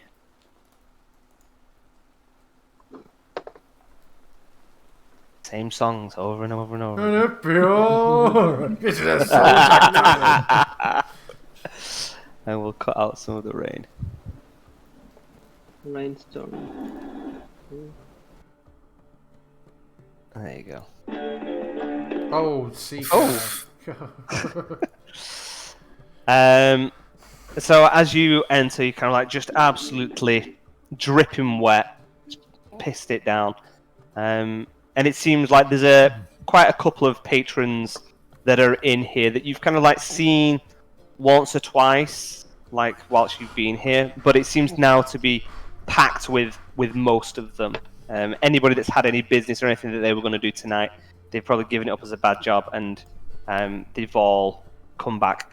You want to use prestidigitation, presumably, to dry yourself? Yeah, just dry myself, and my boots look clean and pristine again. No mud on them. Nice.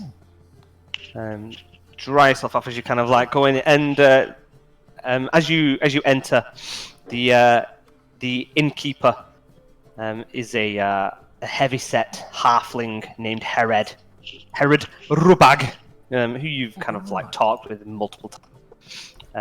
And he kind of like, as the doors open, he kind of like looks over, and he's like about to grumble about the wiping your feet, but he sees it's you guys, and he's kind of accustomed to how you always clean yourselves off before you come in, and like gives a little nod of approval.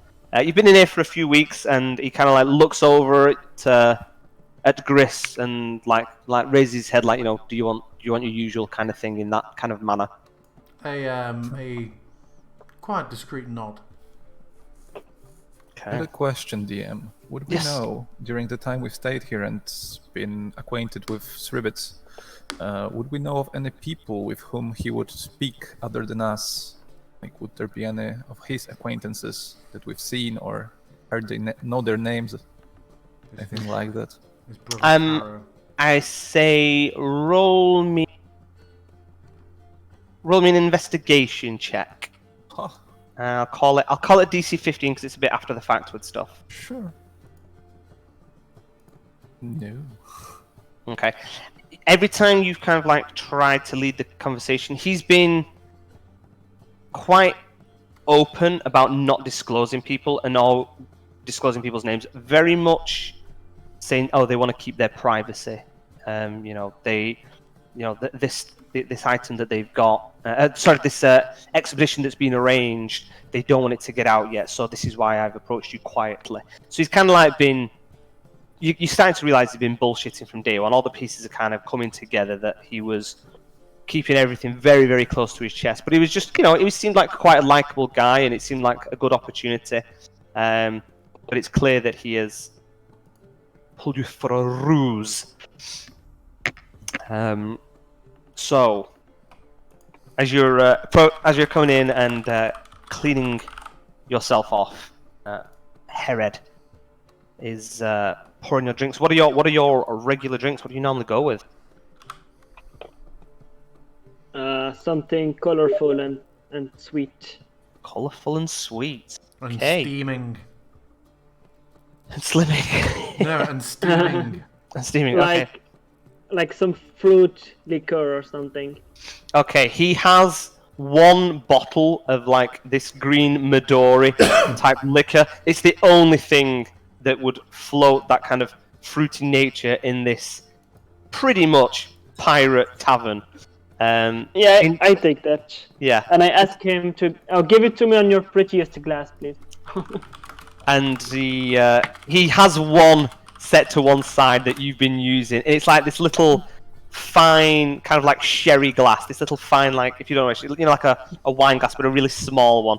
And that's kind of like the daintiest one that he's got. So he kind of like has that out and kind of like has it poured for you already. What about you, Gris? What's your poison of choice? Just water. Just water. You're a water man. Okay. Yes. He has your water in a spotlessly clean glass. It's the only, and he makes sure it's at a cool temperature. Yeah. Eileen? Same for me. A jug of water is always a love. Okay, and finally, Well, I Turilos. believe that Turilos would be the one to diversify his drinking patterns and try everything.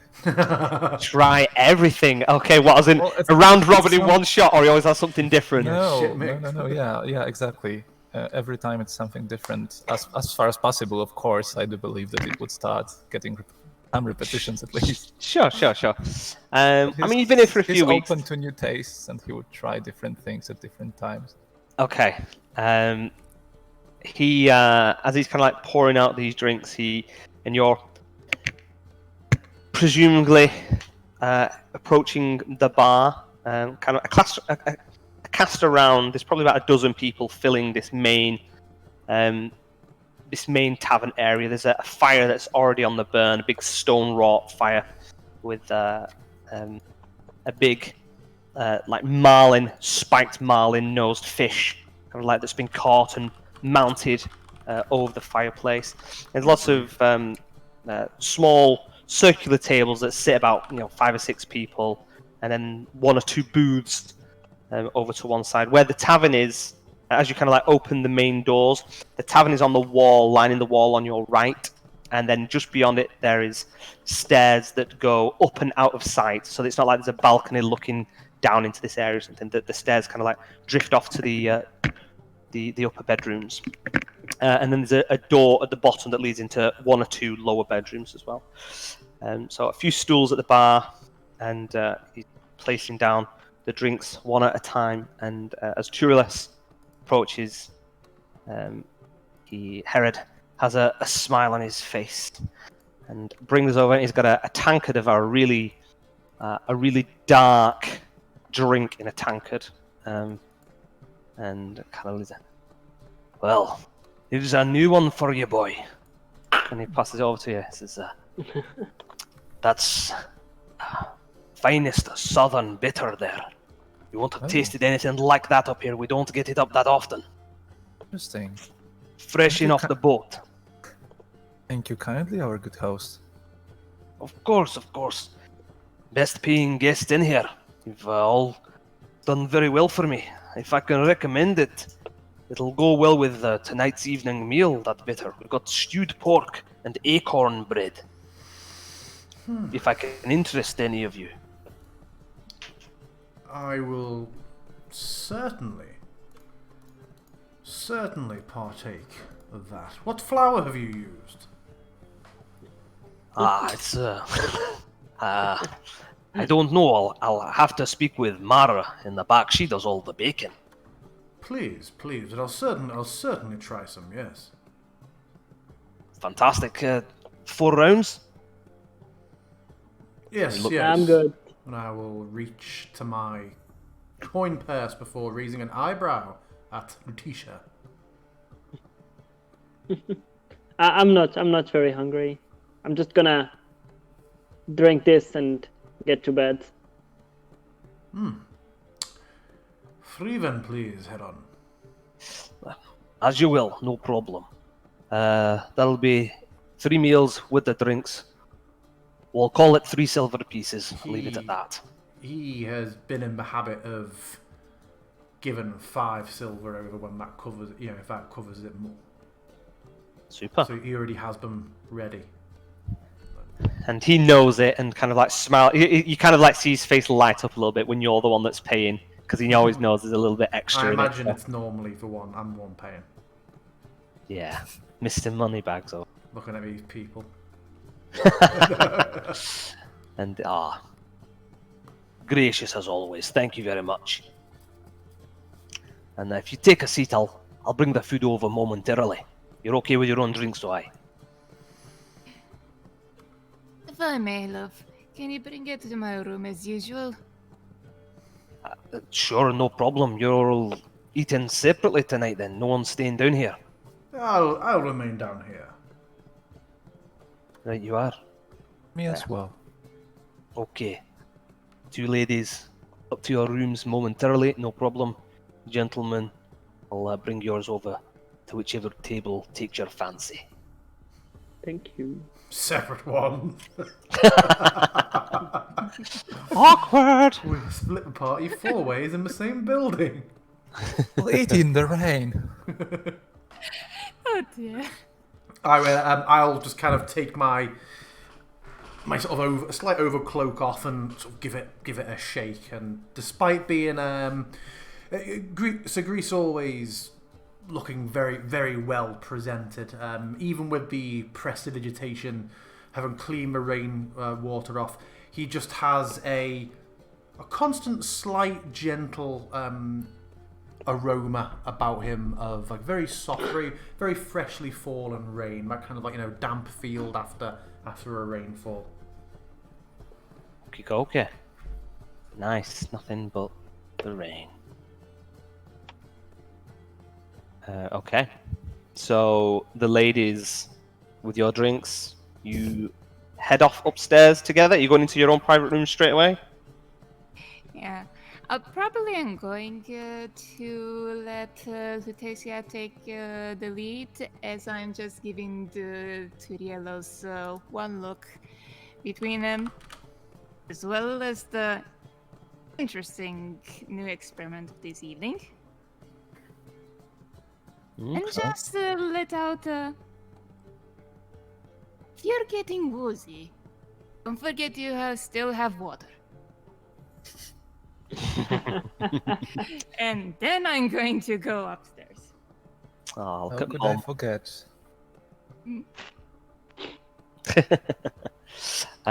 Okay.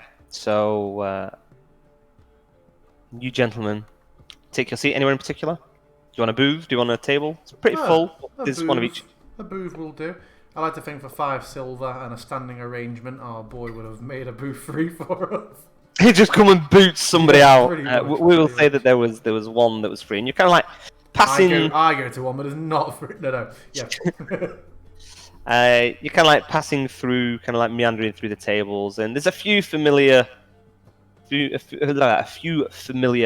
people there. There's 2 people kind of catch your eye, like that kind of like seem to stand out. There's this dwarf fellow. You've never really kind of like talked to him, but he looks very undwarfed. He's very thin and kind of like quite gaunt. You always expect them to be quite stout, but he's got this thinning golden hair and sharp blue eyes. He's always dressed in quite fine items. You don't really know what he does, but he's kind of been floating around in and out, but you've never seen him actually sitting down and drinking before. You've always kind of like caught him at the bar, like kind of whispering away or heading in or heading out.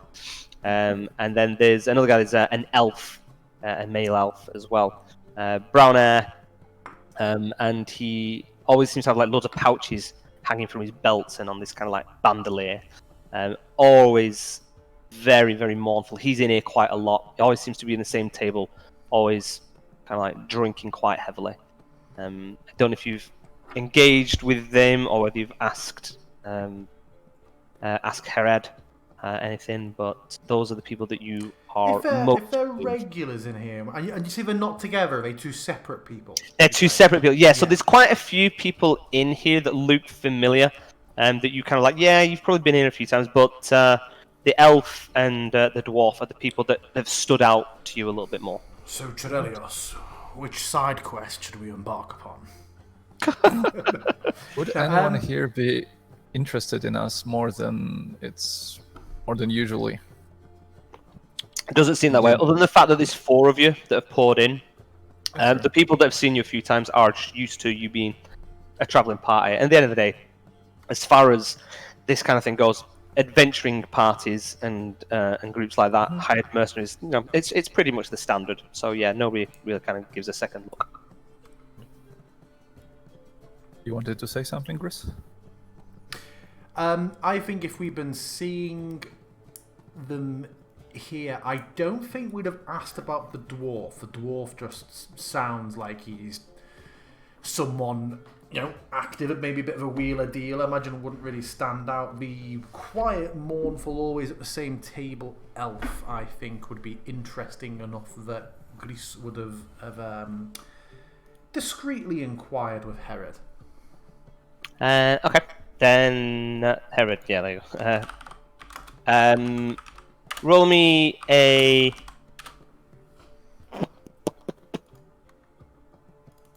What check do we think? I think it would be a persuasion. Yeah, persuasion check. To kind of like. Not athletics. Hold on. I'm gonna call it persuasion. I'm gonna call it persuasion check with advantage because you kind of like pay so well. Okay. He's maybe a little bit more loose-lipped. I So might DC need to 10. look into my character creation later. Is it possibly right that I only have 2 skill proficiencies? No. No, Yeah, not even close. I need to sort that out. You get 2 just from your background. Yeah. So, well, even with it. So he has told you that the guy is called Comre. One second. I just tab to There Foundry you to do my fucking proficiencies. Comre. Okay. He was. He's kind of like he's never been through here before, but he's been here for a little while, and he was something of an adventurer himself. He always used to work with his son, and kind of like on one heavily drinking night in the Dog's Mead, he's kind of like mentioned that his son was killed by some curse. Didn't go into the details of it, but it seems like it was either recent enough or like on the anniversary, like this date is very prominent for him, and he's kind of like been heavily drinking most night. He goes out during the day, but then he'll come back and drink for hours and fall asleep at the table usually. Okay. But yeah, keeps himself to himself. I'll probably approach him at some point tonight. But for now, I will settle in and just cast a look around.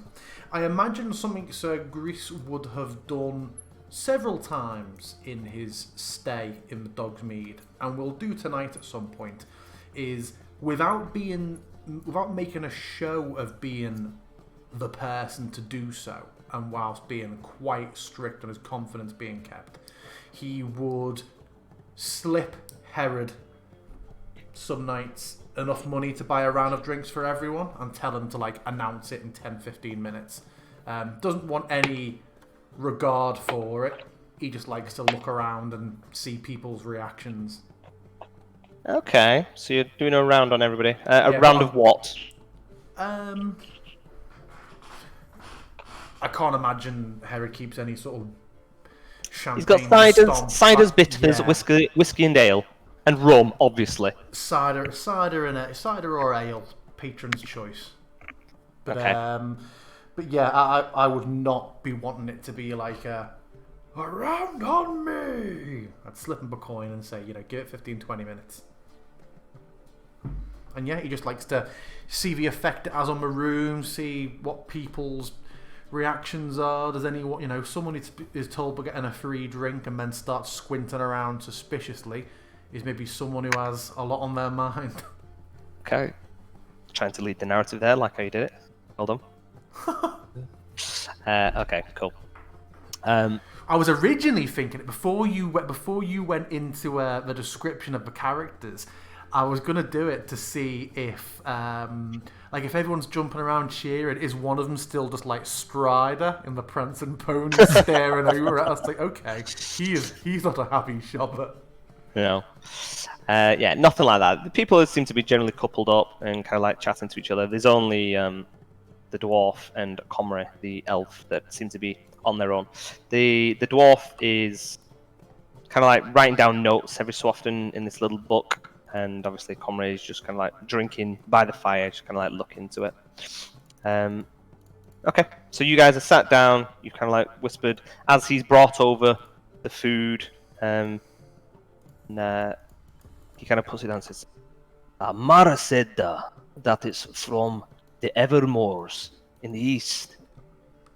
It's quite a pungent flower, I believe, but makes a fine acorn bread. I take Mr. Undergriff. Triton would be probably used to this by now. I pull out a small leather-bound sort of flip notepad and just make a note of that and thank him. And then I will discreetly pass over enough. So I'm taking 5 silver off for the for our food. What's a round for everyone gonna cover? We'll call it. Said there's about a dozen people in here. Call it 5 copper if you're just having thingy. So yeah, it'll be it's like 5 copper each. 12 people, 60 copper, so 6 silver pieces. Another 6. Is that all? Bloody hell. Okay. It's only drink. Yeah. For the whole place. Yeah. Cool. Yeah. Cool. Yeah, and Cool. I'll leave it. You had food, remember? You were buying food with yours. Of course, yeah. Before. Leave it the usual. Keep it to yourself. In fact, no, I'll make it 10 silver for him to keep it to himself. That's a gold, isn't it? Yeah. I'll make it a gold for him to keep it to himself. And just give it 15, 20 minutes before you announce it. And he takes it and kind of like eyes wide and thank you very much again. Honestly, it's absolute pleasure having you here. Is there anything else I can do for you? I mean, I'll be honest, you're always asking about the food and how it's made and stuff. Is there something wrong or something I can do for you? Oh, absolutely not. No. I'm just I just love the food. If the story of its creation interests me, I enjoy partaking in it. I enjoy seeing the people's reactions when they have it. And Mara is a creative and inventive cook, and it's always a pleasure. I just enjoy hearing the details of it. And are you kind of like saying she's creative and inventive? He's kind of like eyes are kind of like, right, okay, right. Well, I'll pass on your kind words, Sir Grace, and I'm sure she'll greatly appreciate it as ever. And he takes the gold and kind of tucks it into his pouch subtly, kind of like gives you a little wink and 15 minutes. Very good. Thank you, Herod. And he bows his head a little, kind of like heads off. In the meantime, is there anything that Eileen or Letitia are doing when they're up in their rooms? Oh, I'm in my house and I'm focused, like looking at my little compass and thinking about tomorrow and trying to understand if I can like figure out how to make it work faster or work better. Just for flavor, I know it's not possible, but just for flavor. Sure. She's thinking. She's always thinking. Okay. Eileen, what are you up to? First question: has the food been brought up by this point? Well, kind of, it's all happening at the same time. So yeah, we'll say kind of like a few minutes after you you go up and you're kind of like settled in. There's a little knock at the door. Yes, come in. Comes in and it is Heron himself that is Heron bringing up the food. God, your food, just on the side, and kind of like points to this little side table. Yes, if you would. Thank you very much. Puts it down, gives a nod, and he's kind of like big heavy tray, and he's brought up another jug, like a jug of water, kind of like put a fresher on it. Hopefully last you through the night. Is there anything else I can get you? I'm alright. But thank you very much. Alright I'll then. see to the others, they're sure to bother you with something or other. No Either doubt. about the cooking or about the drinks. And he kind of like smiles and gives a little laugh. Like, it's not a problem with guests as easy as yourselves. It's no trouble. Do you know how long you'll be staying for? Hopefully not long, but who knows? Aye. Well, all you need to do, tell me every morning, and I'll keep your rooms spotless every day. At this, I just nod at him. And he kind of like nods. You're there with your big bird-beaked mask. He's kind of like this awkward, like, yeah, okay. And he backs up and have a good night. Closes the door too. Same to you. I cannot say. And afterward, I am going to bring the jug up closer to me. And then I'm just going to be rummaging through my pack and then just kind of let out a little. No, little one. You haven't drank anything in a while. It's your fill. And the tiny little water elemental is popping out of my bag. It isn't just flipping the jug away a tiny bit as I'm looking through my herbs. Tiny water elemental is. What's he doing? Is he drinking the water, or is he just having a little splash about in it? Yes, splashing around. I'm leaving it to him to have a little bit of fun. Cute, very cute. Did you want to say anything to Herod when he brings your food in? Oh, you're not eating, are you, Seeker? You just took your drink up. Yep. Okay. Yep. Yes, then he does not knock on your door. Okay. Cut back to your boys downstairs. A few minutes, about Yeah. 10 minutes Alright, later, that's it. and he Herod announces that for our fine patrons tonight we have a free round of ale that has been paid for. Hope you all enjoy the evening. Let's try and drink away this rain and cold day. Pray for warmer days tomorrow. It's way, way. And kind of like people are clapping, like having a little look around, and everybody seems to be happy. And even like the dwarven guy kind of like looks up, looks at his glass, and he's clearly not been drinking ale. It's not his thing, but he kind of like shrugs it off. And the elf kind of like he just doesn't even look up. Thing like even when his drink is brought over, he just kind of like gives a half nod at Herod as it's brought over, and just he's already drained off his other one as it approaches, and just has a big swig from it, and then just nurses it in front of the fire. I like to think I wouldn't have overhammed it, but I also would have looked around a little bit. So I'm not sat there with like a big smug grin when he's announced that. I do the, when you fucked around in class and the teacher asks who and you know it was you, and you're like, yeah, who was it? Sort of looking around. Sure. Did he bring you another drink? I'm presuming the round was inclusive of you too. Yeah. Okay, so then another one comes over quite quickly as well. So you sat there with two big drinks. I like to think. You've got another. You've got a drink of ale as well. Well, no, I'm sure he's brought a water for me. Okay, but it's in an ale tankard, so it doesn't give the game away. Sure. But Turilos now has a big tankard of bitter and a tankard of ale. Ooh. You much of a drinker, Turilos? He is tonight. I don't know. Well, let's see whether he drinks it all. So, what do you guys want to do before we...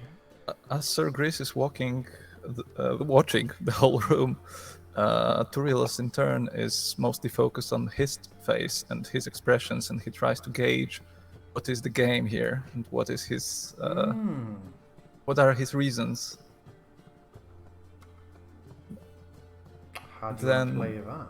I'm presuming just narratively driven. I don't think it's something you could necessarily it's insight. It's mostly just curiosity, and then when all is said and done and people have their tankards and Gris comes back to his plate or jug, Turilos will start. You are a very curious specimen, Sir Gris. Love customs. And what makes you say that?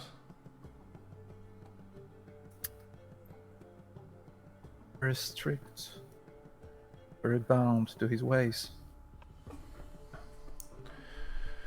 You consider me very strict and bound?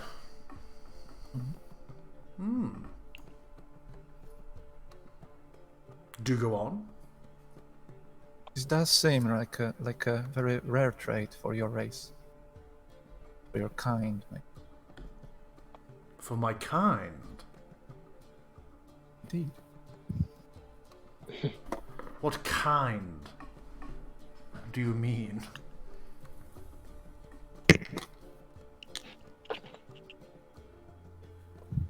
He looks a bit confused. People come in an enormously broad manner of ways. Would all of your folk from beneath the waves, would you clasp them all as being of a singular mind or a singular trait? No, but they do seem much more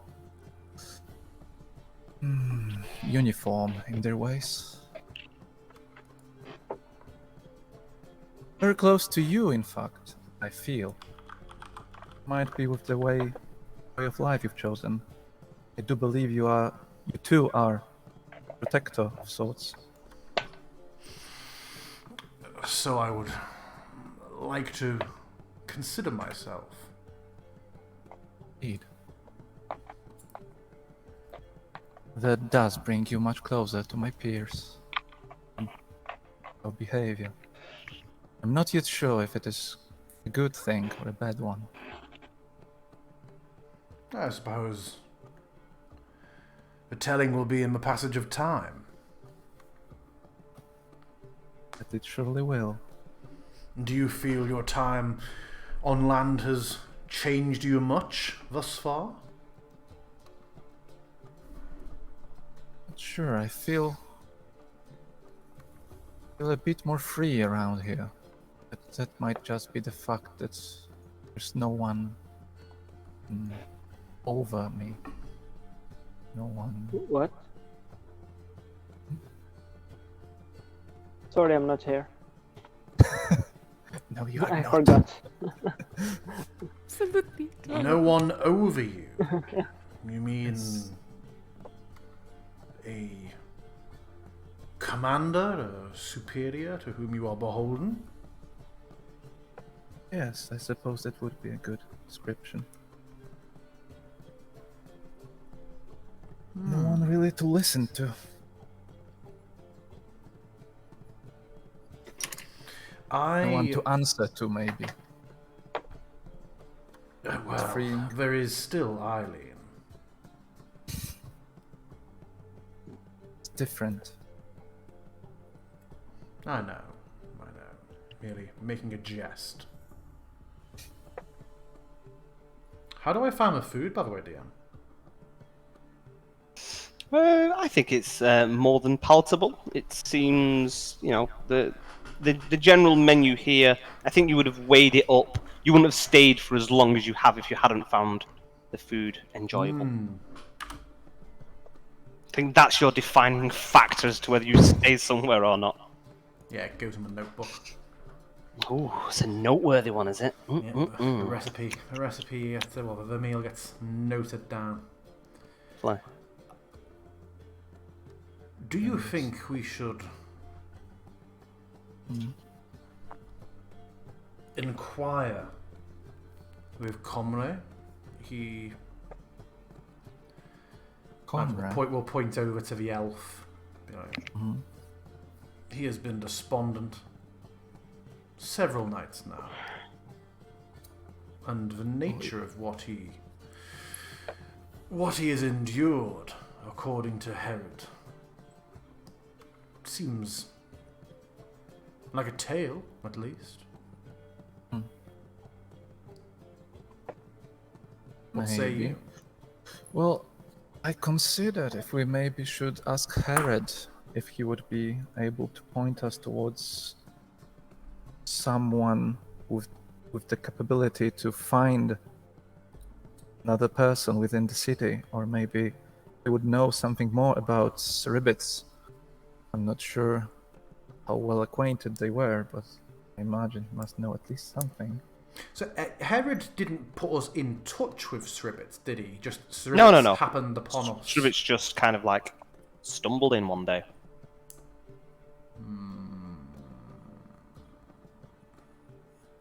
It's certainly...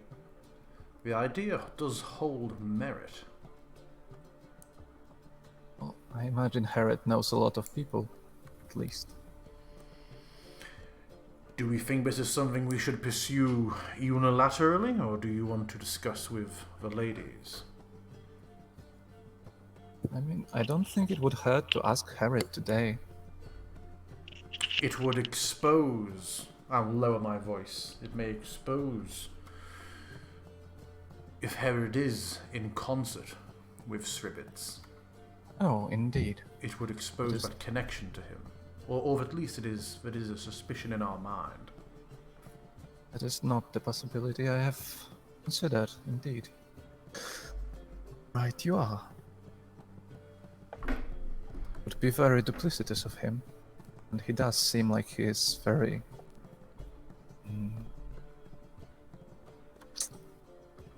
fond of us, I suppose. Fond of what we provide.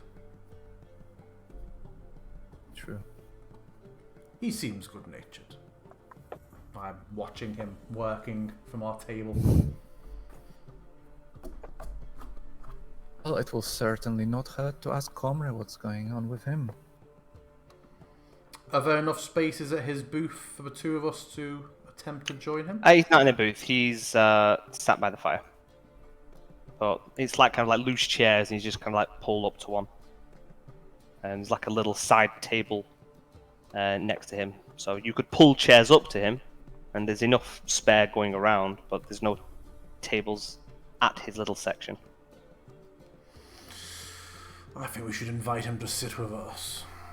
He looks like he could use a meal.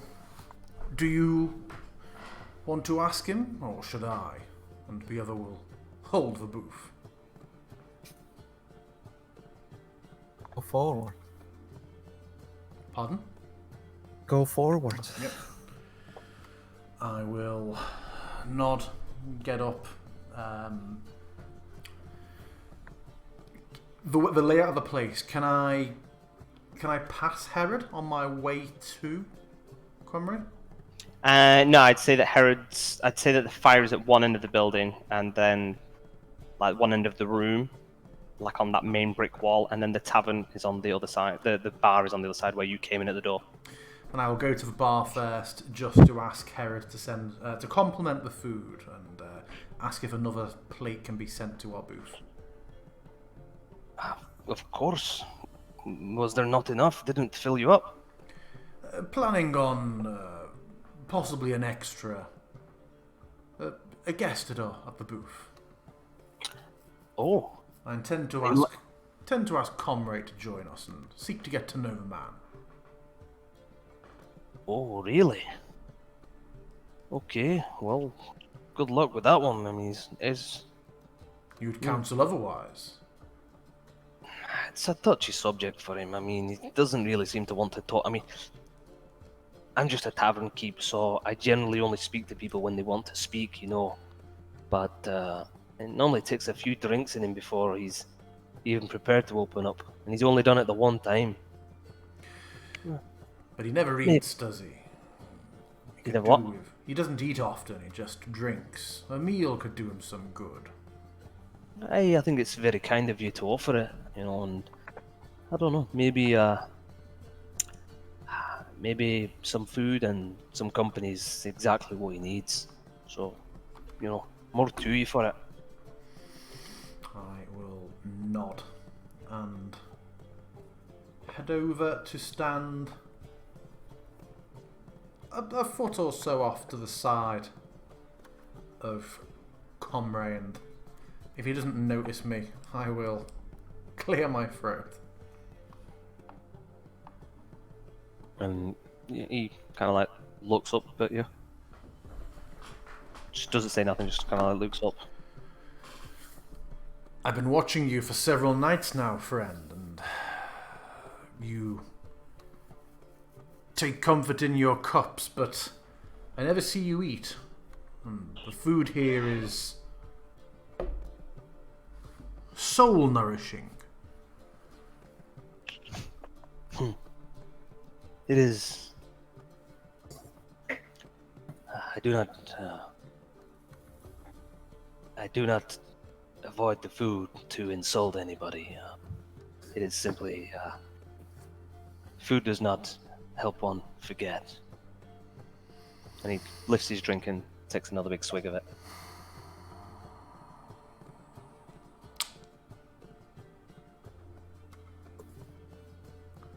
Would you care to join us at our booth? I'll gesture over to it, so we have food on the way, more drink, stronger than this ale, to come, and you have interested me. I would seek to get to know you. And he kind of like Didn't seem that bothered about the food, but the stronger drink kind of perked him up a little bit. But roll me persuasion check. I'm gonna call it DC 10, but with disadvantage. How about if I wave the bottle of rum? Yeah, you can tell persuade. Still early in the night. Still like 8, 9 o'clock yet, so he's not shedded Oh, yet. dropped a nat 20. Fuck. Nah.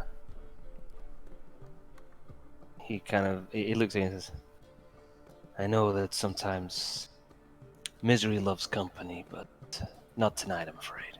Thank you for your offer. It's generous. I will just give a single gracious nod. If you change your mind, then I hope you don't mind. I'll still have the food sent to your table in case you decide to pick. I couldn't eat another bite myself. A good night to you. And he nods. Good night. Thank you. Well, that was a fucking waste of time. I loudly no. Yeah. So as Herod comes over at some point later with a plate, I will just kind of give him the discreet palm and point over to I keep forgetting his name, Comrade. Even though it's written down, I keep forgetting to pronounce it. Over to Comrade's table and give him an appreciative nod. And he, as it approaches and is laid on his table, he nods back. And he kind of like leaves it for a minute, but then good graces, he starts eating away at it and drinking and eating in equal measure. Still thoughtful, kind of like chewing on his food, looking into the fire. Little else to it. I made my overture. Unless he approaches us, I will pay him no more mind. Okay.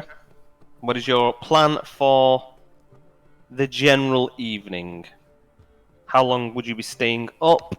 How long would you be drinking for, Turios? Well, I'll try to down Ooh. the things that I were offered. Okay, so you're going to drink your 2 drinks. Are you going to go with them Indeed. back to... Well, I mean, are you like nursing one and then just trying to drain one, or how are you going? Is he drinking to sample the fine taste, or is he drinking because he likes the experience of getting drunk? That first thing, I believe. Okay, so slow and steady, kind of like picking away at it. In terms of how long I'll be going, I'm going to try and word this in a way that isn't meta. I think the narrative is will explain what I mean. I would want to, depending on when Last Orders is, I love the ambience down here. I would stay up here as late as I could that still allowed me to get a full night's sleep. Haha, okay, If you get cool, what I cool, mean. cool. You know- Well, you know- we're kind you of know in it's better to spring get at the them. moment. We're in spring. So if you're waiting on the dawn, which is what Seeker's obviously waiting for the compass to reset, the dawn is probably around about 6:30 in the morning. Actually, you know, it's probably a little bit later because we're quite far north. So we'll say that it's like 7:30 in the morning. So providing you go to bed pre-12, pre-midnight. God, my you level 3 adventure hero. I know. Is more of a pussy about bedtimes than me. But that's if you want to be up. If you want to be up as dawn happens, or do you want to be up before dawn and in place before dawn? No. I would say, do you know what? I would say normally, yeah, he would stay up till it closes and sleep in a bit later. But knowing we have we have a purposeful start, I will only stay up until that window. Okay. Then I guess you're probably going to be up for like 2.5 hours. Eat your food, having a good drink, kind of idle chatter with Turios. It's still, relatively early in the evening. You can see that Comrade is drinking a little bit more. Kind of like he looks over a few times and kind of like, starts giving you a nod, and he seems to be easing up a little bit the more he drinks. But by the time you are ready for going up, he has not gotten drunk enough to necessarily go fuck it and come and approach you. That's fine. If you'd have been up till death's door, then drunken lips might have sank ships type thing. But if you're calling it the early one, then Yeah, Yeah. I am. Okay. Maybe tomorrow. Then maybe tomorrow. Then you are all heading off to that there bed of yours. Comfy, comfy times. Lovely woolen mattresses. And on your... yes, I am here. That is me. Can I just say that I wish to do one more thing before actually going to bed? No, you've spent 4 hours sat there doing nothing. What would you like? What would you like to do? Basically, after my little friend has done its little dance around the water, I am going to, well, feel every pain in my bones at this point in time because that's been more exhaustion than I've probably been for a while. And then I'm just going to try to figure out the general direction from where we've had our fight. And the last thing I want to do for the evening is light a candle and try to say a prayer. Okay. Do you want to say that prayer? Do you want to say anything? Or is it just a general muttering in your head that will not hold you down to saying out loud? Say it. Sing it. A couple of dumb ones are going to be coming your way tonight, buddy. Please take care of them. I know they've made some dumb choices in their life, but if you could, be kind to them, alright? Roll me a d20.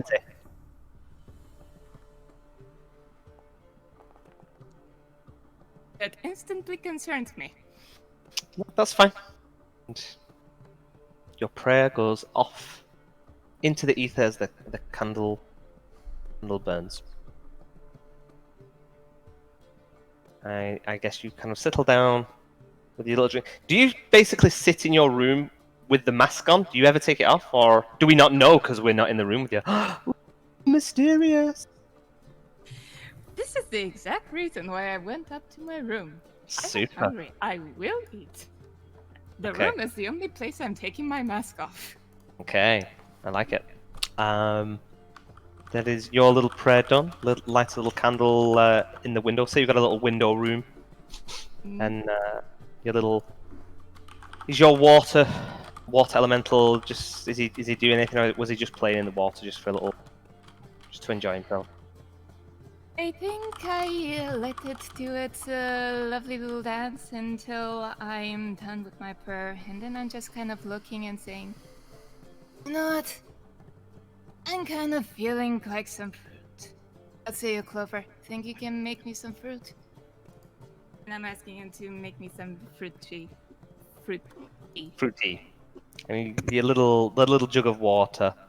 You kind of like start swishing around it and like splashing, kind of like does like little jumps out of the water, little somersaults, and then he kind of like shakes his little body like, "Ugh!" And you kind of like see him kind of like infusing like a tea bag.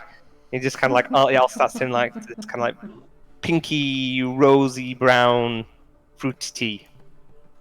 Just the perfect temperature that you love your. So you got this big jug of tea at the exact temperature that you love having it at. Lovely.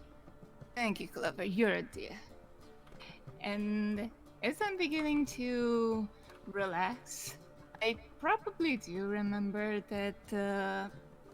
Keep wanting to say Seeker as well. That Lutetia was also thinking of something sweet. Just let a very defeated. Get up, pick up my mask, put it back on, take a bit of the tea, and go to where I know her room is. With And a knock on the door. I'm surprised someone is knocking. Who's there? The boogeyman. Timmy. Oh, it's you, Grandma. What do you want? I mean, open the door, of course. It's open. The door is open. You can come in. Thank you. I was about to say that I could stay here talking to the door, or I can serve you tea. What would it be? Oh, gee. Yeah, yes. Thank you. Is it the kind I like? I don't know. You tell me, lass. Okay, then I take the sweet fruit tea. cup. Yeah, I think. Can you describe it? Is it hot? Is it cold? Does it have little bits in it? Is it just liquid? Is this up to me or is it up to you? Yeah, it's your tea. You tell me. In that case, you'll find that it's the exact perfect temperature in which you like it. Okay, so it's like cold tea, like very cold. Oh, like a Lipton's iced tea. Okay. Yeah, like an iced tea. And you see that I enjoy it. I'm very. I'm silent, but you see in my eyes that I like it, and you see that something is troubling me.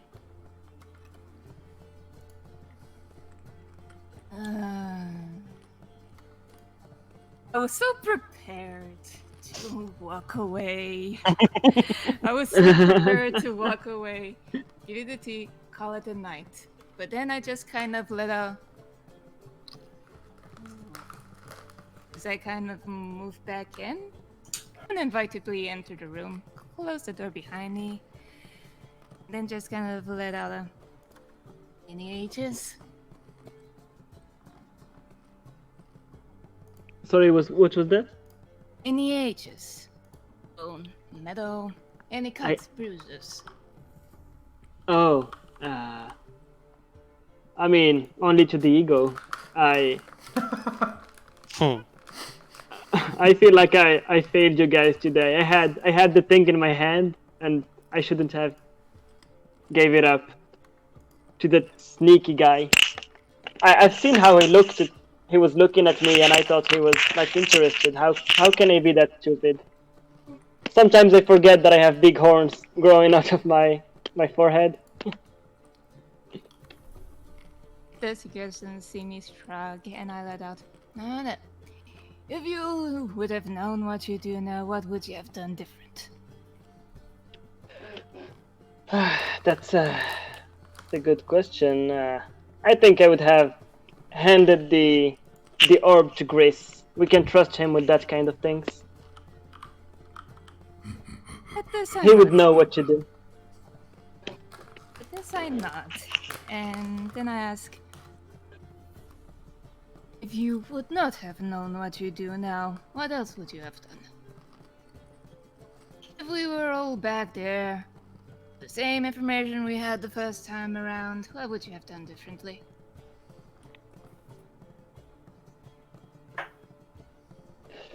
I would have kicked that guy in the nuts, for starters. So Ribbit, what's that kind of name anyway? Is it even his real name? Probably fake, same as everything around here. Yeah, Same as this it was beach. right in front of us. Yeah. You know what, the next time if you are up against them, don't stop. Although, that's why we're all in this, right? Start learning, and hey, at least something between those horns is working, so there might be hope for you yet, kid. I don't know how to take that, but thanks, I guess. Does I just kind of shrug and say, that's can't really be changed. What you choose to do afterwards is important. Right now, I don't know about you, but I'm knowing from past experience that my body's just about to give out. Go to sleep. We'll be manhunting again in no time. Thank you for stopping by, and thank you for the tea.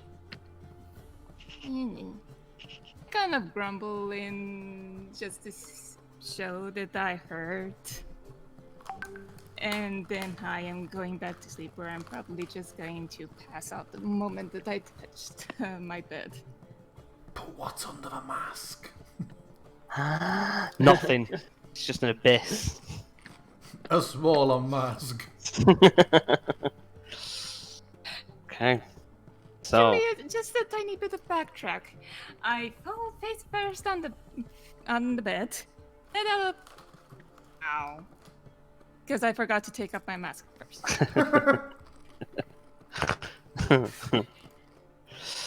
Okay. So Eileen falls face first into bed, falls asleep. Zika, fruit tea, nice chilled tea, sips it down, tries to clear her head, takes a little while, still overthinking things, but feels a little bit easy now that Eileen has spoken. And slowly drifts off. Late into the evening, Trilos, a little bit drunk. Roll me a constitution save throw, please. Trilos, DC 10, nice and easy. And Aggie, either your mic keeps hitting something, or you're cracking nuts all the fuck. time. Yep. My mic was hitting my tablet, sorry. Okay. Trilos, you're feeling particularly drunk. It's kind of hit you a little bit stronger than you thought, this alcohol. And as you kind of like step up and you've kind of like been having a little bit of a drink, you know, you've been up here for a few hours, carry on going.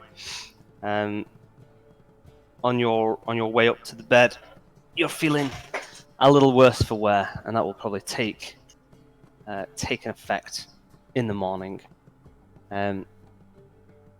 Gris, as you can see, Comrie is not for moving. As you both step up from the booth, he does give you a little raise of his tankard and a nod, and you can see ages ago the food was cleared away and he ate it, and he was most appreciative. And as you're walking past the bar, Herod says, Sir Gris, just wondering, how did you find the bread? Was it to your liking?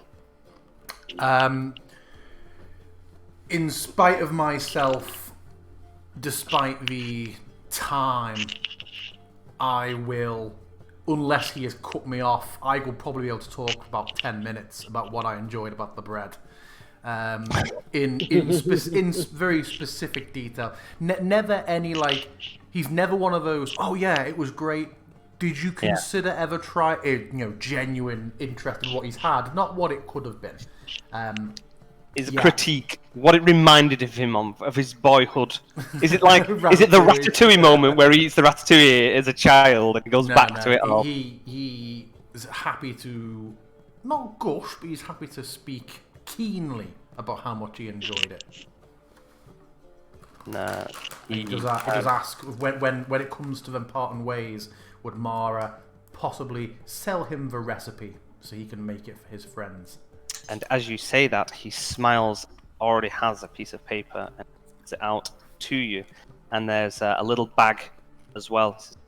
That's got some of the Evermore's flour in it as well. Follow those guidelines, and it can be a bit of a tricky one. It'll make you some fine bread for the road. Leave it out for a day or two, and it'll be as dry as dwarf bread, but it'll be hard tack that'll last for a long time. I will cut through it so it doesn't take up too much time, but even if he protests, I will insist on passing over 2 gold. After a while, a bit of bartering, he's kind of like, this was a gift because you've been so good, so generous. So he's kind of saying, please don't pay for a gift. This is a gift. You've been most kind for us. All you need to do is, anyone you see, tell them how good the food is here, and tell them to come and try the acorn bread. How does that sound? Hold his gaze for a moment before giving a slight, you got me, sort of smile, and re-pocket the coins. His heart sinks. Oh, no. And he... I'm fully intending to, sneak... This is going to be like when me and Ash started leaving that money on each other. For 20 quid. And Mara just gets up in bed and she's getting dressed as a peg attached to her bra. Super. So, everyone else is like, whoa. Yeah, I know. In jokes. Is there an item you're adding in? Can you add it to your own items? Lazy fucker. Yeah, of course I can. Then you can I wasn't sure if you already had something, because it sounded like something you'd actually would have put effort into. I didn't know you wanted to know how it was made, and now I know I have to have a recipe made for every single item of food in the fucking game. Oh, don't think I can. Oh yeah, I can, but we have to move it into the backpack category. Weird. So what are you referring to this as? It's just Evermore bread. So this is Evermore's flour and acorn bread. Is that Ever Roger Moore? Evermoors. That's the full one word. The Evermore's. So it's a property of Evermore. Okay, Evermore's flour. How much do I have of that? I'll say £1. It's like a bag of flour. A bag of flour. And then I have acorn bread recipe. An acorn bread recipe, yeah. Cool, thank you. Delightful. I will make some details on it, but yeah, that can make some rations attack, that kind of thing. A tasty hard tack for the road. Yeah, I'm happy with that. Right then, so y'all. So no, sorry, go ahead. I just read Turios and he wants to use absorb elements against booze. No! That was a joke.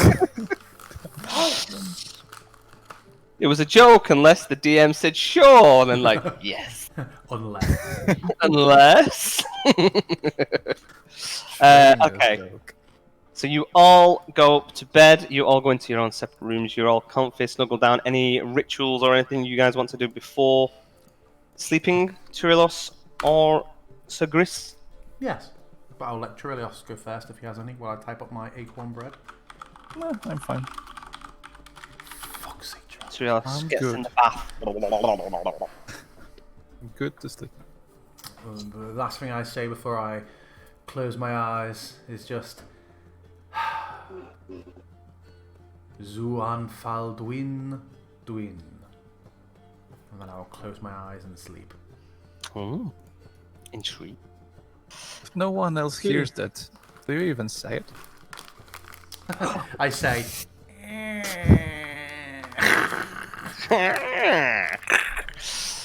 Okay, you all bed down for the night. It passes without issue, and I'm going to presume somebody asked to be knocked up at dawn, or I don't know how you're going to time keep. I will be like the first one up because I slept super early, and I would be waiting for everybody else on the main room, you know, the main floor. Super excited, impatient, and my cheeks full of bread and pastries.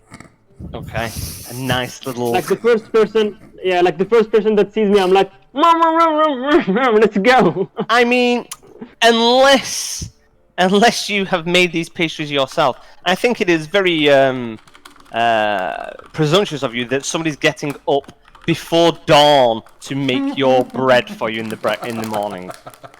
Nah, Okay, I ate yesterday bread, whatever. I'm Sure. hungry because I didn't have dinner, so. Okay, so there's some leftover acorn bread on the side. They kind of put some stuff. It's like a really Can I cool, use prestidigitation to change the taste, I think, and make it warm again? You can do that, right? You can have 3. Yeah, so I will just do that. Okay, so they are. She cast an illusion on it to make it look like a pastry. Makes it taste like a pastry and warm like a pastry. Yeah. Cool. Yeah, exactly. So yeah, everybody can have a long rest. Can all. So what you need to do, Aggie, Leticia, is on your character sheet, top left, you'll see the little bed near your character portrait. Right click, hover over it, and it'll pop out short rest or long rest. Click long rest. Don't tell me what to do. I'm just kidding. It's done. There we go. Yes, Bardic Inspiration is back. Yeah, so is Gris's lantern charges. Ugh. So you're up first, Leticia. You're kind of like hovering around. You've kind of like woke really early, and you're a little bit giddy, a little bit antsy. And you can tell, kind of like keep looking out the window, that dawn is gonna break soon enough. And for those that haven't kind of like woke up, I think you and Eileen probably woke up early enough. Gris did as well, but Turios needed knocking up in the morning. He was like a little bit hungover. Gris, I'm gonna sorry, not Gris. Turios, I'm gonna give you a -1 to all checks for the remainder of this day. You've got a little cheeky hangover at the back of your head. Nothing. I'm not going to give you anything on physical or dexterity, but it's just like a muggy head. You got muggy head hangover. Muggy head hangover. I know. That's what you get for drinking through the night and being a newbie at it and rolling terribly on your constitution. So you're all up. Does everybody want to take 5 minutes bathroom break? Get something to drink. Break, yeah, boy. What's everybody thinking about continuing? Are we all still raring to go? I've got another hour in me. Sure. Yeah. Same. All eyes. Be right back. Eileen. Well, currently I'm alright. Okay. Stop saying apparently, it makes it sound like you feel bad. I know. Well, apparently I'm having fun. It's like, wait. No, really, I'm fine. Super. But did everybody else want a break? Well, no, we're having a break, but we're just going to see how long everybody carries on for afterwards. But we'll see when we get close to the time. Cool. Right, 5 minutes, everybody. I know you just went and then came back, Eileen, but you can go and do it again if you wish. Back in a few. Give it.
Yes, it is. It's fun. I still don't really know what I'm doing, but it's fun. It's alright, nobody knows we're in first. How long have you been playing? It's just a bit over a year, but first time actually playing as a player. Okay. Oh, you've been the DM then. Directly. Yeah, that's brave. I wouldn't try that. I don't have like, the time. Even though I would like to, tell stories and stuff. I like to do that, but I cannot be responsible of people tuning in every week and expecting fun. That would be too much pressure for me. Yeah, understandable. Problem in my end of the waters is that we were all a couple of people that wanted to play, never really knew how to play. So, okay, let's round them up.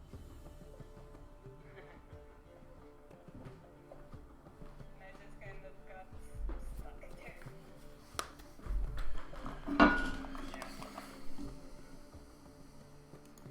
Oh, the Gwent music is just surreal. What music? This, So welcome back. this is the music when you play a Gwent game in Witcher. And Gwent games in Witcher feel quite long sometimes. Yeah. I knew that's music. I was like, I heard this somewhere.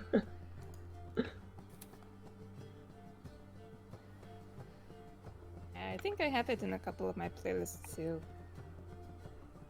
It's not easy to forget it.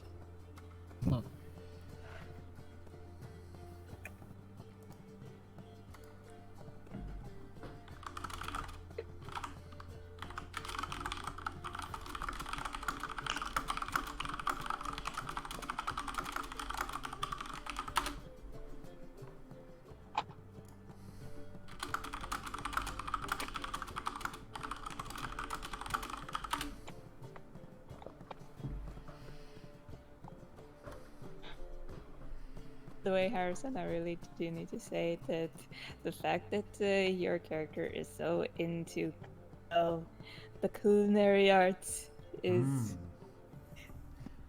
very special to me. I made no Why secret not? to Alex that at the next level up, instead of an ability score, I'll be getting the chef feat.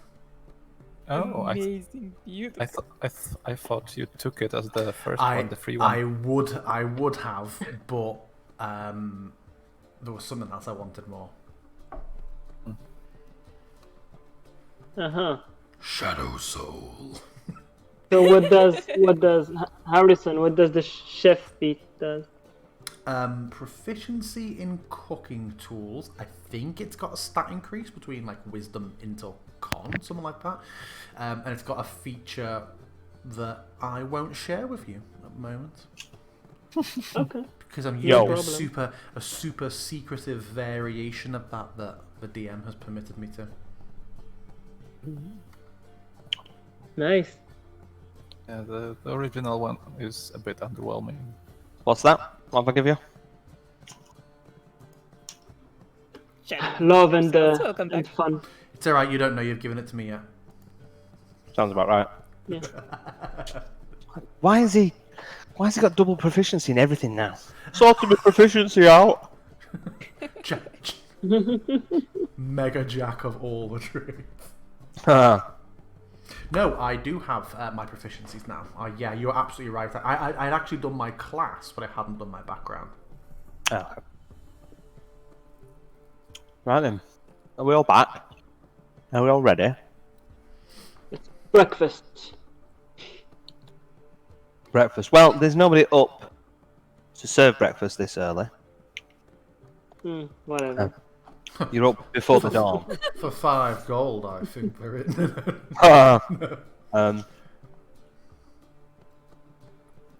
Herod is floating around. What? These obviously should be fucking cooking. No, They're I'm they're in the riding. process. The kneading dough. They're in the process of kind of like prepping for the day somewhat, but it's just no, it's not Herod. It's just Mara. That's what Mara goes to bed a little bit earlier, and she starts opening up. But the kitchen isn't ready and stuff. But she's around if anybody needs to leave. What's Mara like? Also a halfling? Or? Also a half. How very presumptuous of you, though. That's why I asked it with a question mark. She could have been a Goliath. The children. Think of the children. just normal people that were pale. The humans, normal yeah, sized normal pale humans. people with beards. Better that way around than the other way, I guess. The other way around's a bit messy. Yeah, she seems like she's the few times that you've kind of seen it, you've probably never been up this early in the morning, and she's normally in the kitchen, but she's got kind of like frizzy, blonde, wiry hair. She looks a little bit older than Herod. If she was in human ages, Dirty girl. you probably kind of like age her at about kind of like 50s, and Herod's probably kind of like into his 40s. So it's not massive difference, but you know. And she's always got a pleasant smile, but she's not much of a talker. She's very much the person that's in the background cooking, happy to bring things out with a nod and a smile. Never really gets as engaged as Herod does. So she's floating around, and she kind of like has the door unlocked. You can try and engage with her if you wish, but I will just thank her genuinely for the recipe and for the flour. and she kind of like gives a little bit of a kind of like a gleeful grin, and oh well, thank you. I do appreciate it. Herod was passing on your regards, so thank you. I hope that you'll find the recipe useful, Sir Grey. I have no doubt that it will. I have no doubts about that. It's very graciously received. The skill, and I've wrote it down, but it really is in getting it just fine enough. If you can grind it between your fingers as much as possible, no lumps, it'll come out perfect every time. Marvelous. Thank you very much. I have a warhammer for that. If you cook it just over the perfect temperature of a lantern, it's beautiful. And she kind of like, I'll have to carry on preparing for the day, but you know, enjoy whatever it is that you're doing this early. And yeah, the tavern door is unlocked, and she's floats around in the background in the kitchen. You hear a clattering of pots and pans as she's starting to get things ready. The day is yours. Or the early morn is yours. I look to my companions expectantly. I am probably studying Turios at this point in time. Looking him over, trying to figure out if everything's alright up there. Why do you all like the early hours of the morning so much? Nobody likes them. The early hours of the morning just try to keep me from my bed.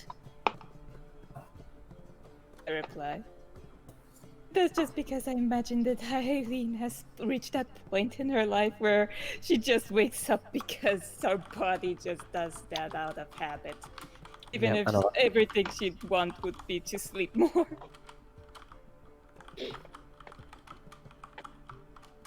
Okay. It's so bright around here. So bright, pre-dawn. Put out those candles. Alright, this is right around the point where I am definitely looking at you. Trying to figure out if you're alright. Because I haven't been there when you've overindulged. Nice to say that I'm figuring out that you've been overindulged. I don't know. I don't think it would be a common occurrence. Because he would learn after some time. I believe it was a combination of a new drink being added to the list. Mixing your drinks, never mix grains. Yeah. Then this surge of behavior is completely out of character. Okay, I'm worried. Oh. How long do we have to wait before Lutetia is able to do her thing? Try to put us on track. Until the I'm dawn already breaks. there and waiting for you. Oh. My I want us to be- understanding Yeah. is that you want to be there when dawn. Yeah, I want to be in front of the tavern door when the sun is up. Which tavern? Your tavern? Yeah, our tavern. Okay. I thought you Re- wanted to be ready to back go. in. I thought you wanted to be back in the general area for when the sun came. Yeah. Because that's why you made a point of saying that if it's another part of the city, we might get nothing off it. Yeah, you're not going to use it until you're there anyway, so you presumably get there, and then the sun comes up. It's like, okay, let's carry on where we were. Anyway, there's no one. I am absolutely disgusted by everybody who is up at this time of day. How Well- dare you all have this much energy? There's very few here. I don't. As you start heading out into the city of Luskan, it is still dark. There is like just a veil of orange in the distance, on the verge of rising, not quite broken. You see, it's like a, just a lighter, slightly lighter blue at the distance. Thankfully, after the heavy rain last night, it looks like it could potentially be a nicer day. But the city's already waking up. There are already people in the streets. There are already carts moving around. Everybody getting ready for the early morning. Everybody getting ready for the ships coming into the docks. So there's a lot of labourer workers doing their thing. A lot of delivery people travelling around. So the streets are considerably busier, even for this early. And the four of you make your way back down the main thoroughfare towards the district where you had lost track of Sribets. And as you get to that area where you feel like you lost him, the dawn is upon you. With your compass already out, kind of like see a little kind of like a glimmer wash over it.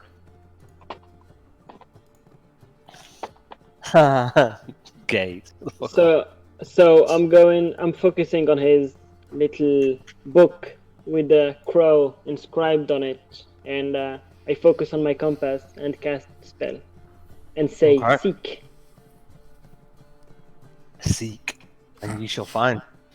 And it illuminates, and the dial starts spinning, and then it points in a direction further into the district. Kind of this area, it's something of a theatre quarter, and so like in places there's a couple of makeshift stages, and there's just the smell of urine in the air as you kind of like going further into the district. That is, it kind of like catches wind, and you've been in enough cities that you know that there's like tanners that are around here, and they soak the leather in urine to make it soft. So it's kind of like it's not the nicest of areas, but it's not exactly the squalor either. Most people would not willingly live in an area that smells like piss all the time. Stick close to me and it'll still smell a little fresh. So as you are following the compass, are you following it at pace, or are you just casual? I'm running full speed. Oh, okay. Yeah, I'm like, quick, I have something. And I run. And Letitia is running like the wind. I presume the three of you are following her, with Eileen grumbling that she's having to run again. And I will seek to keep pace. It brings you to a tavern. And looking at the tavern, it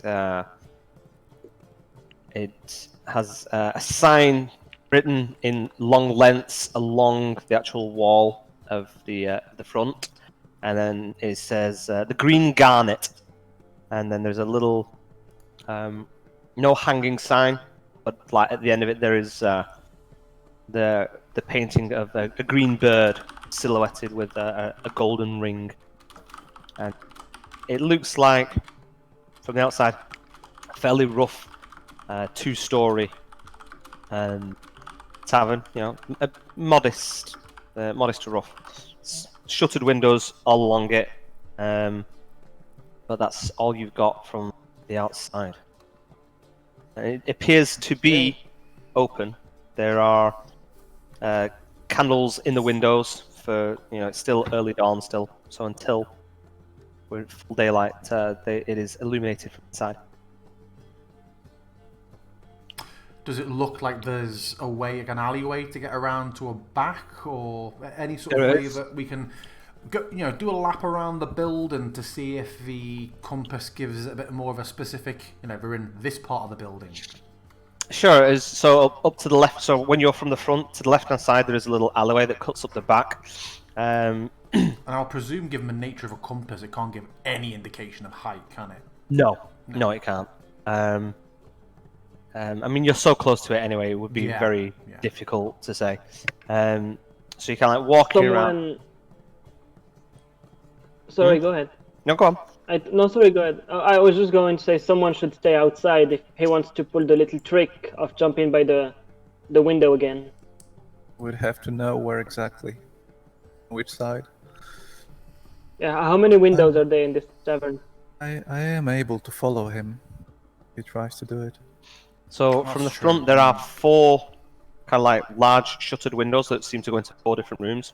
And then when you're up the alley, there's another 2 on this side. So that kind of gives you an idea about the width. As you're walking around and you're looking up at the alley, there is one window where the window and shutters are open completely.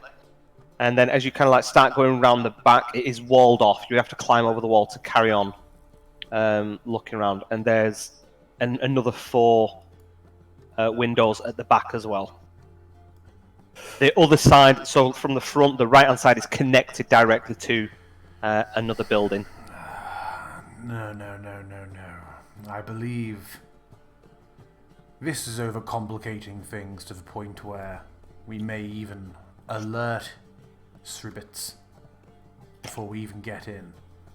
I think better to go in promptly and get to a swift, direct pursuit if needed. What do you think? I mean, I'll follow you. I will You merely have- suggest, I will not decide. You have more experience than me in these things. I have a question, DM. When you described the tavern, you talked about a bird in a ring. Is that the same thing that's on the book? No. It's Okay. So my compass didn't mistake them one for another, right? No, it won't do that. It detects. Okay. It detects his book inside the building. How long does your Okay. tracking last? And 1 hour.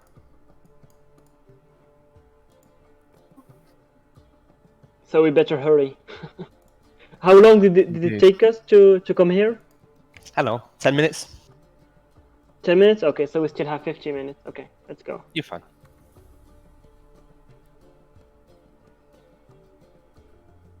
Well, if you are just So- me, I'm probably going to look through all around. Remember last night? And out. And out. And out. What? Like, I am not going to start doing acrobatics again. I prefer direct approach as well. I'm up for I'm up for just going in the front door. Okay. Well, if you feel like that's the approach we should take, I won't disagree with you. But we do not have any inkling as to what may await inside. Worries me slightly, but we do not have the time to wait until he makes the first move, I suppose.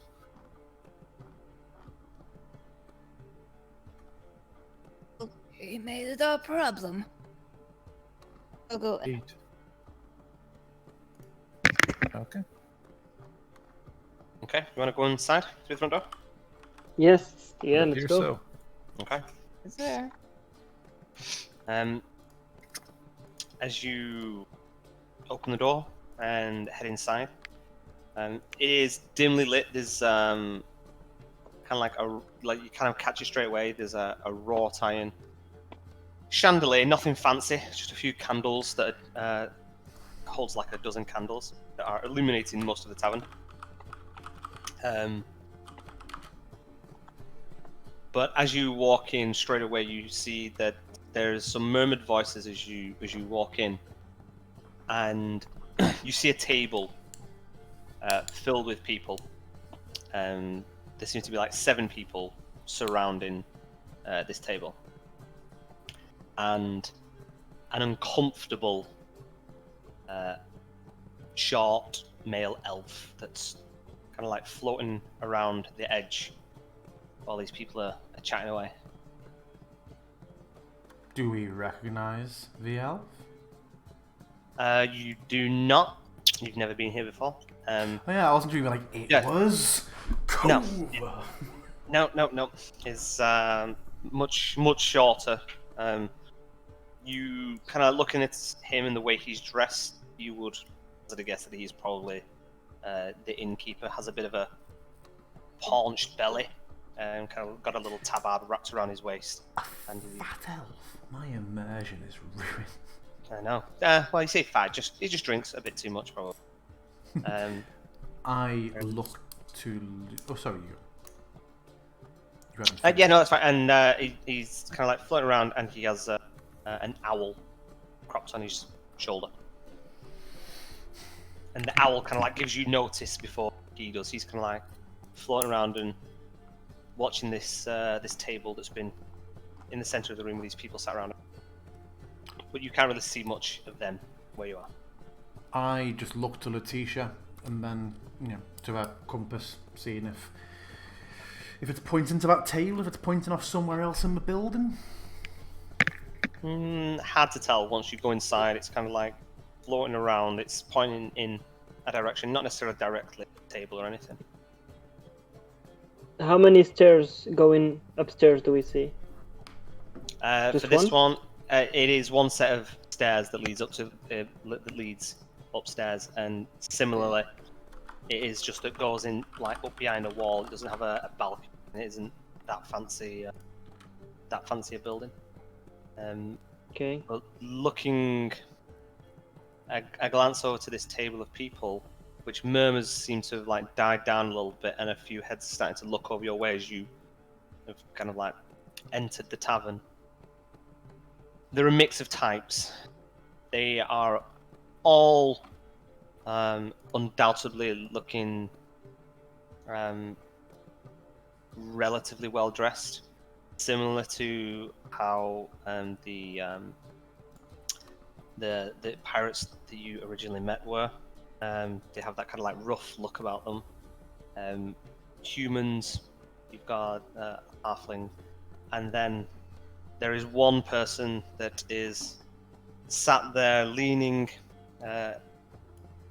back, kind of like looking into the room, so they are kind of like facing adjacent to you, and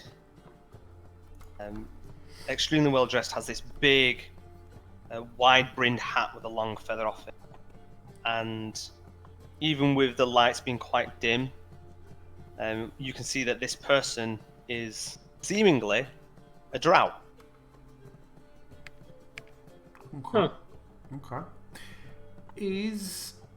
Question to the DM. Would I know... So I'm not really sure how far in terms of distance we are from the Tabaxi fight. Would we know if we are in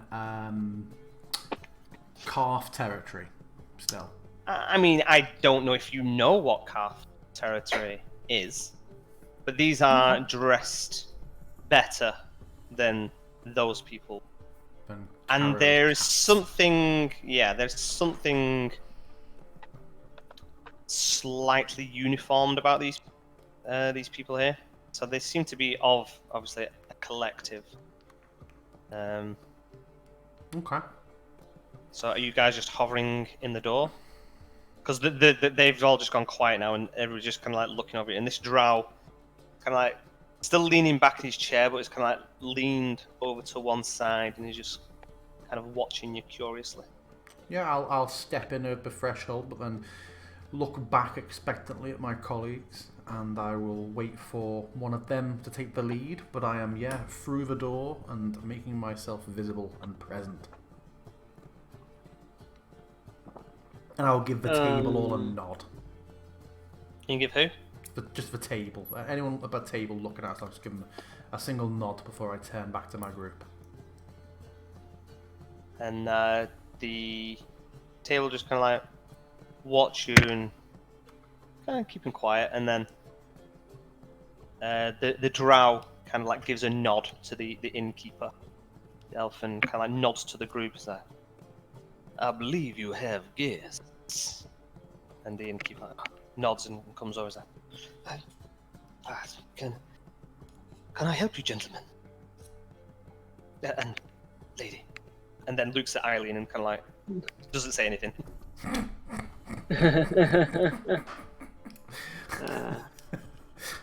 Conan, you can take your pick. I don't mind either way. They are them. It says, what? How can I help you? Looking for room, drinks, food? It's a little bit early for the latter. It's never too early for that. His little owl. Whoa, what's this? That's his owl giving a little on his shoulder. Okay, you destroyed my ears with the sound. Wow. That's how close the owl was to you. Do I need to make a constitution Oh, roll? God. Because my ears are dying. Our DM Anyway, has the range. It's Our DM has Norris. the range. Sorry, I've woke my children up 1 minute. I'll be back. Okay. Actually. I'm good. Right, go on. What were you saying? Yeah. It's one of them where I like to think I can read a room enough that I'll always hang back for them to answer, but if they're not answering, I'm not just going to sit there and keep a really obvious awkward silence going. So is anyone going to answer him? Okay, How I did will. you phrase the question again? What can I get you? Okay, the standard service person greeting. I will in the. I could use some water. Are you sure you're alright? Oh yes, definitely. Until that thing opened its beak. Pretty shrill to be fair.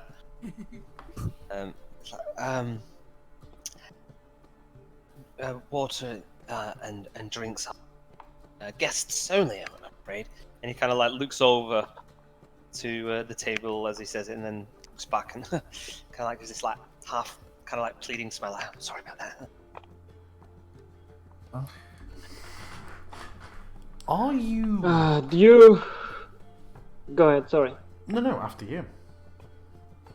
Oh, I was just going to ask. Did you have some unusual guests come in yesterday late at night?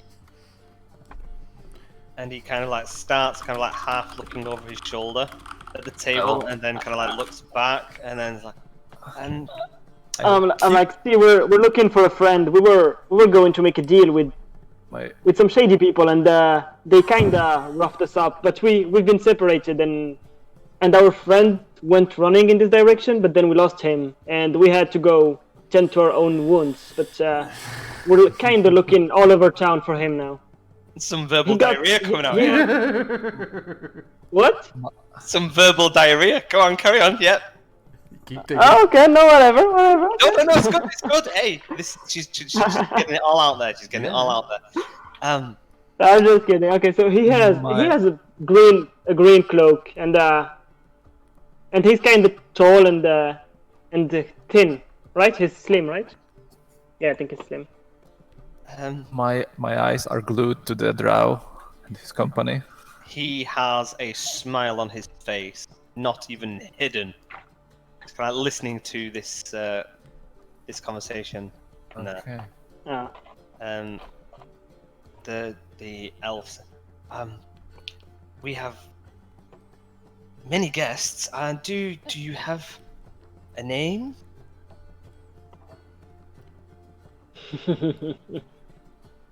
Well, there are a couple of Sribbit. names that I'd wish to give him. Sribbit Purdue. And I will give it to you plain. His heart just sinks. You can just see it in his face, and then he looks over his shoulder, kind of like slowly looks to the table, and the drow was just watching, and he looks at the innkeeper and just gives him a nod. Yes, we did have Mr. Purdue at Sribbit's staying here. He did have a room upstairs. He's no longer there.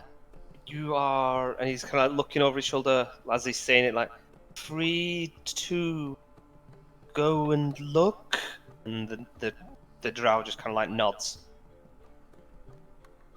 Free to go and look. It's the top of the stairs. The second door on the left. It's the corner.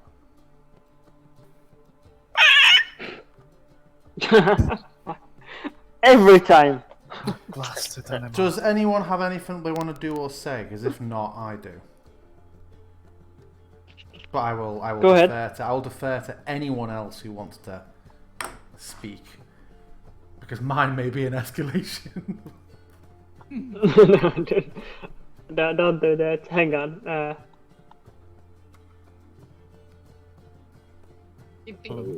I'm hoping our characters are thinking better than we are. Okay, he said, did he leave in a hurry, or what do you mean by did stay here? He appeared to have left in the night. Unexpectedly, apparently. Can I gauge whether, because I can't work out, so I want to see if my character can work out. Is this guy blagging on behalf of them, or am I getting a distinctly, I'm not being held up, but I'm under duress here. I'm being fought. Because I don't know if this is a guy who's in cahoots with them and his tavern's their place, or if they've just rocked up and taken over his tavern and he's like, oh, fucking hell. Roll me an insight check. Yeah, like, how, yeah, does he seem like ultra uncomfortable? They'll never fucking know. Who knows? What owl? So I'll say that all you can seem to gauge is that everything he says, he's obviously being very careful and making sure he gets permission before anything is said. I will also say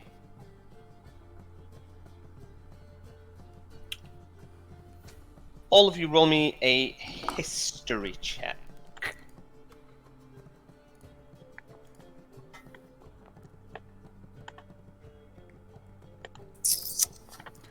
Nat 20 for 24. I am historical as Oh, wow. fuck. Beautiful. Okay. Knowledgeable lad. Letitia, even with that, you still don't know.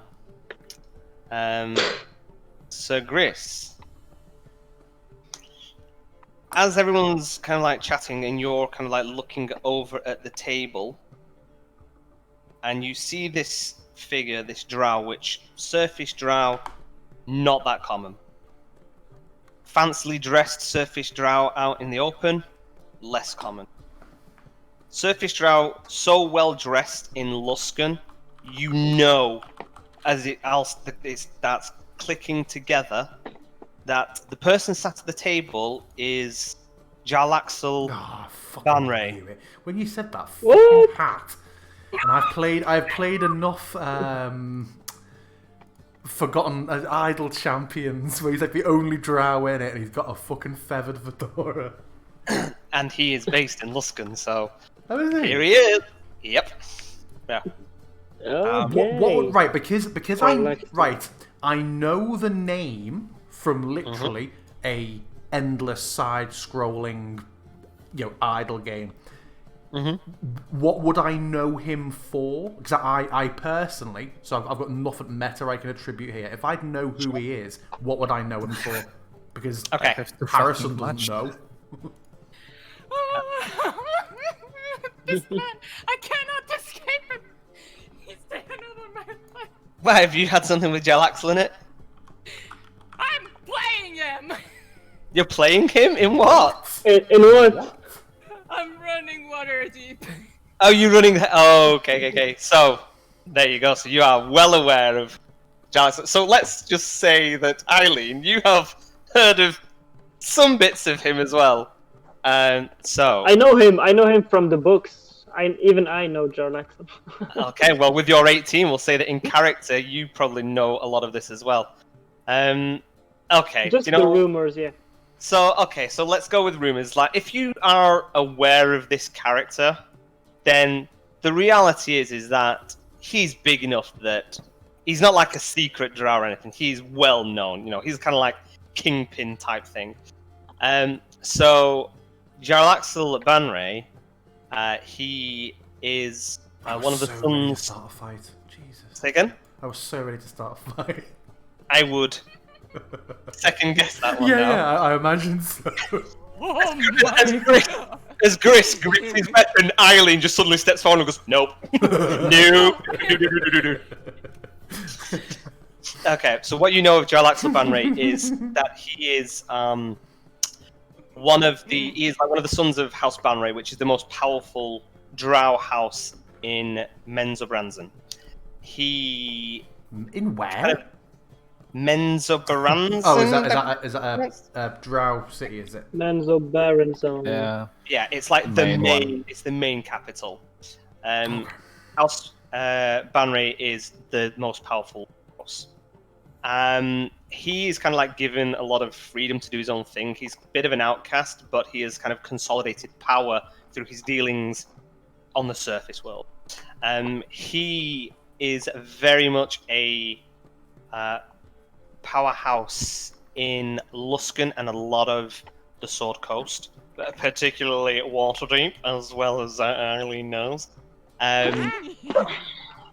Yeah, and he is the leader of a drow mercenary company called Bregandarth. They are, a bunch of misfits and that, but they are quite powerful. They have grown and grown and grown over the last few years. So the fact that he is here is interesting. I will let you know, because there's a little bit about it that with that 24, you had heard the rumors that the high captains of Luskan were kind of, they are the leaders of Luskan, but you had heard that the kind of like leader de facto really is Jarlaxle Banray.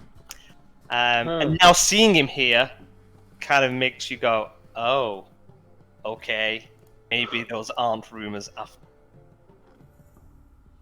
There you go, you have Jarlaxle Banray sat at a table, and in my mind, here's the Cajun eggs. Do you wish to do? Eileen?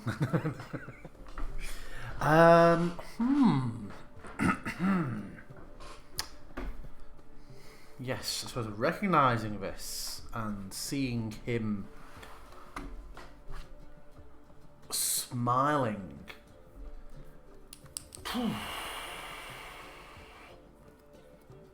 I know what I'd like to do, but I'll look to the group. Capitulating shit. Yeah, I don't think we can. I mean, if he says we can go look at the room. What's in the the room, we rest? just go and look at the fucking room. What does the rest of Jarlaxle's company look like? Is it Well, seven rest- people? Was it 7 people? Sorry, 7 people, including the barkeep, or is he? No, 7 people at the table. Okay. Jarlaxle and the barkeep. So in this room, other than yourselves, there are nine other people. And not to make you roll off just possibly pull a load of races and genders at your ass. So I'm guessing nothing. Everybody else fairly nondescript. As you're kind of like looking around, because like some of them had their backs turned to you, as they're now looking around, you figured just humans and a halfling, and then you've seen that there's actually 3 other people. Them are drow. So you cut off there 3. Other people are drow. So there's 2 humans. It's Halfling. Drizzt and it's Yeah. Vicaria.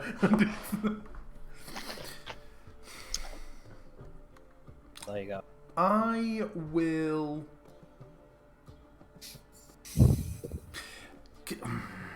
No, I'm not going to say out of character. I'll say it in character, and I'll say it quietly, but if they hear us, it's indoors. I say, I think it would be appropriate for us to introduce ourselves before we head up anyway. I imagine if there's anything in there that was of Sir Ribbits, and my eyes will be on Jalaxel, that would have been of interest to us, I imagine it would no longer be there. I imagine that would have been made so. I'm looking at you, and then I'm just gonna let out the... As well. Top of the morning, I let out... All seen a snake around here? There's a face that's very punchable. And then I'm starting to describe the ribbit. Did you say, has anybody seen somebody around here with the face is punchable? Is that what you said? Yes. You never open with something that gives them such ammo against you. And the drow and the rest of the table come and look over at Jalaxel. Apparently, person you're looking for is. I think it's fair to say that no one has seen such a person. But by all means, go take a look. I believe our distinguished host here giving you free reign of his premises. He would not have run. He would have killed the room.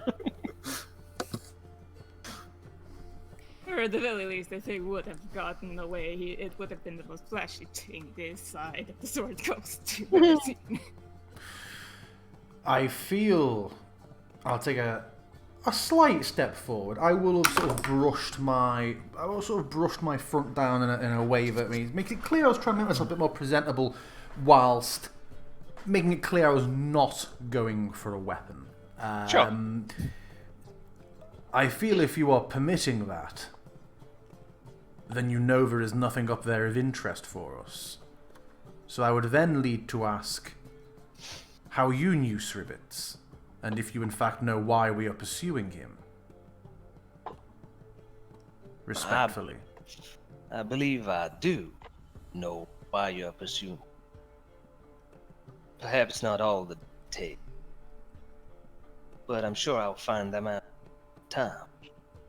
As far as his room goes, I've indeed been in the cell, but I've not touched anything. Just waiting on another to come to take a look at it. It would appear that you have arrived before they, and I see new eyes. You're cutting out a lot, you know. Am I, Yep. though? Maybe because I think it's, do you know what? It might be when I'm speaking quietly. Let me put it on push to talk. You just increase your sensitivity. Turn it back down. Do I need to put the input volume lower? No, that'll make you quieter. Okay, so put it up higher. No, neither of these things, because if it's not detecting you, it's not detecting you regardless of your volume. You need to change your sensitivity, not your output volume. No, there's output device, there's input device, input volume, and output. Yeah, and then go down further. There is sensitivity, which clearly is quite high.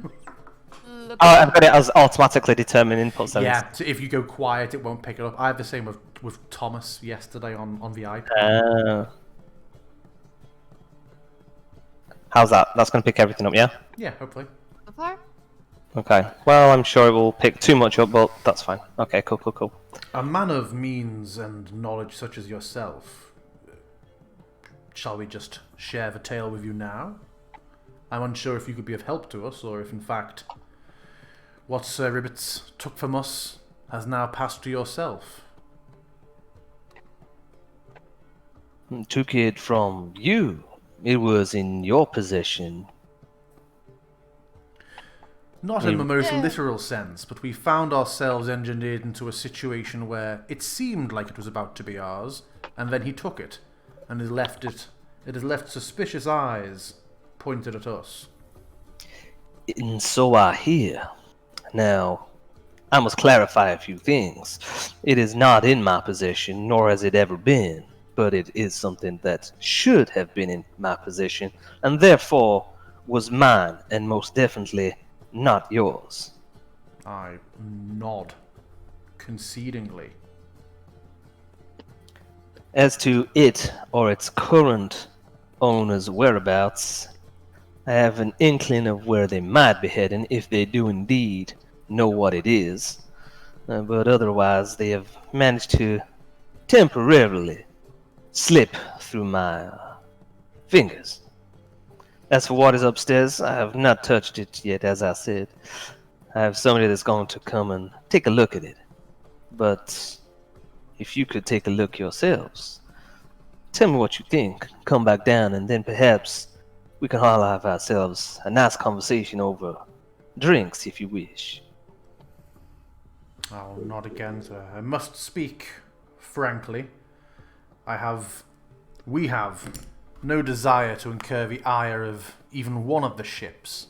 Never mind someone as influential as yourself who has has the only claim to the item.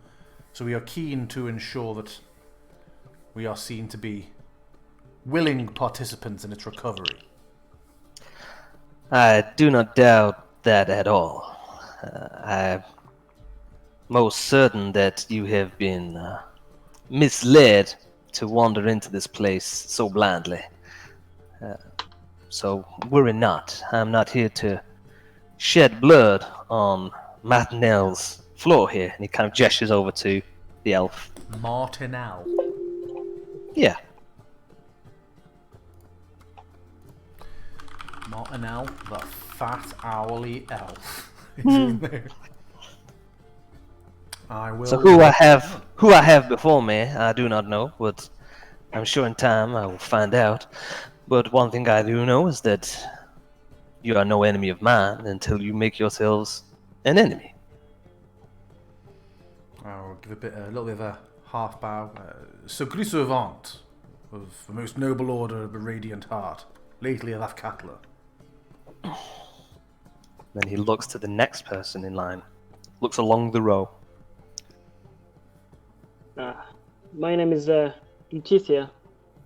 I've heard a lot about you. It's good to see you in person. And he smiles slightly and nods his head. Are you sharing names? Just kind of ask. I'm Aline. I'm just here with these younguns.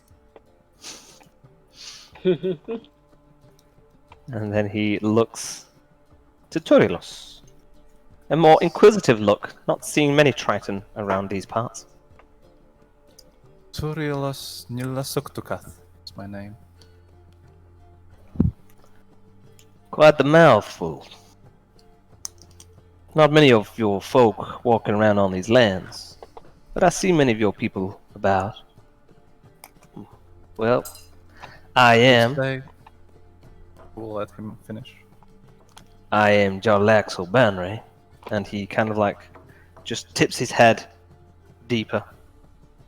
But, as it would seem you are already well aware of who I am. And he looks to Turles, who seemed like he wanted to say something else. No, it's fine. Okay. I'll just let the conversation flow. So please, go and check out our mutual acquaintance's room. Come down. Tell me what you think. Then we will. Alright, I say, and I'm already bringing out my mace because I am ready for anything to jump at. And it is, as you take it out and start walking away, it is to the amusement of the group that don't raise weapons or anything. They just kind of like watch you and chuckle as you're heading. We're all CR20. No. I'm absolutely not looking at my moving, picking it up as I am going up towards the room. So you are kind of like left in as you kind of like go to the stairs. Matnell says at the top, second on the left, corner room. And as you approach, the door is closed but unlocked. Who's going in first? Out of I go. curiosity, how's the light in here? You did say dim light, right? Pretty dim, but there's lamps, like glass lamps, oil lamps that have been lit on the wall for. Before we even get up, I would like to ask Martinel if it would be at all possible to get some water, because I do need it.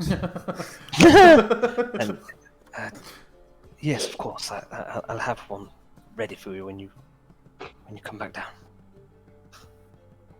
But have you been doing light before? What? What have you been doing the night before? Nothing much, really. I think.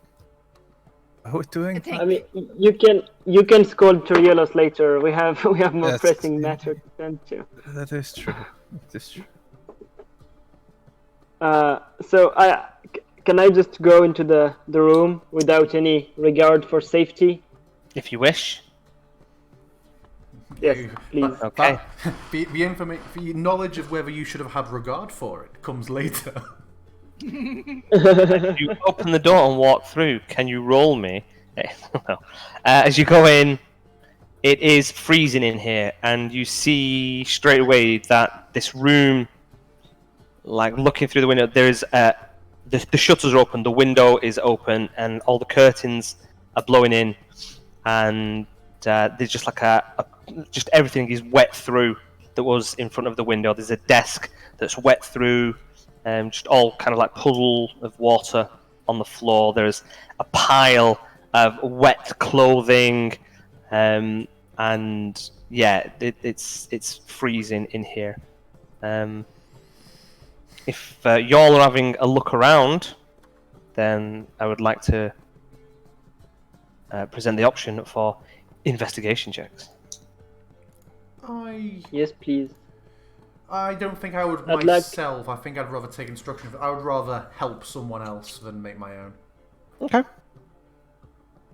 That's Eileen and. I'd like to Turielos? look at the desk and.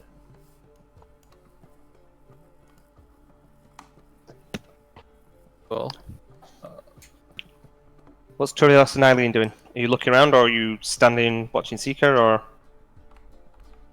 I am going to go in cautiously, looking around, be sure that everything is in order and nothing is going to still jump us. And just so safely, I'm also going to cast light on my base just to make a little more light. Okay. So there's a little bit of. Oh, go on. Sorry. I just wanted to say that I'd like to stay in the corridor and maybe try to have a listen if anyone is moving in the other rooms, or if anything at all is happening. Okay. And Gris, you are. Yeah, I'll just kind of mirror what Letitia's doing and look for any instruction on her where she wants me to be looking. So I won't make my own, but I will help her. Okay. Cool. So you're gonna make your own roll, but you are doing it with her. Okay. Cool. So Eileen and Turielos, just give me perception. If Thing. Gris and Letitia can give me an investigation. Am I not granting him help? Oh, right. So you're right. Okay. So you Yeah. said you were making your own roll. So I thought you meant that. Okay. Then Letitia gets to roll with advantage. Then. Oh, advantage! Yay! Yep. Oh my god. Oh my god. Oh wow. How? Did you roll 2 ones? 2 ones? The 1 in 400. Wow. Oh my god above. Actually, what I meant to say is, yeah, I will look myself. Oh wow. That's it, guys. The plot does not progress. Okay. Am I blind or something? Did I lose my eyes or what the fuck? So I'm going to give you the things that you would find relatively easy, and then there are things that you won't find by the looks of it. Okay, so as you are looking around near the desk, pool of water, there's a bundle of clothes, and as you look through them, it looks like they are the clothes that Sribbits was wearing last night. They've been soaking wet through and seemingly dumped here. And this whole area is just kind of like soaking wet. There is a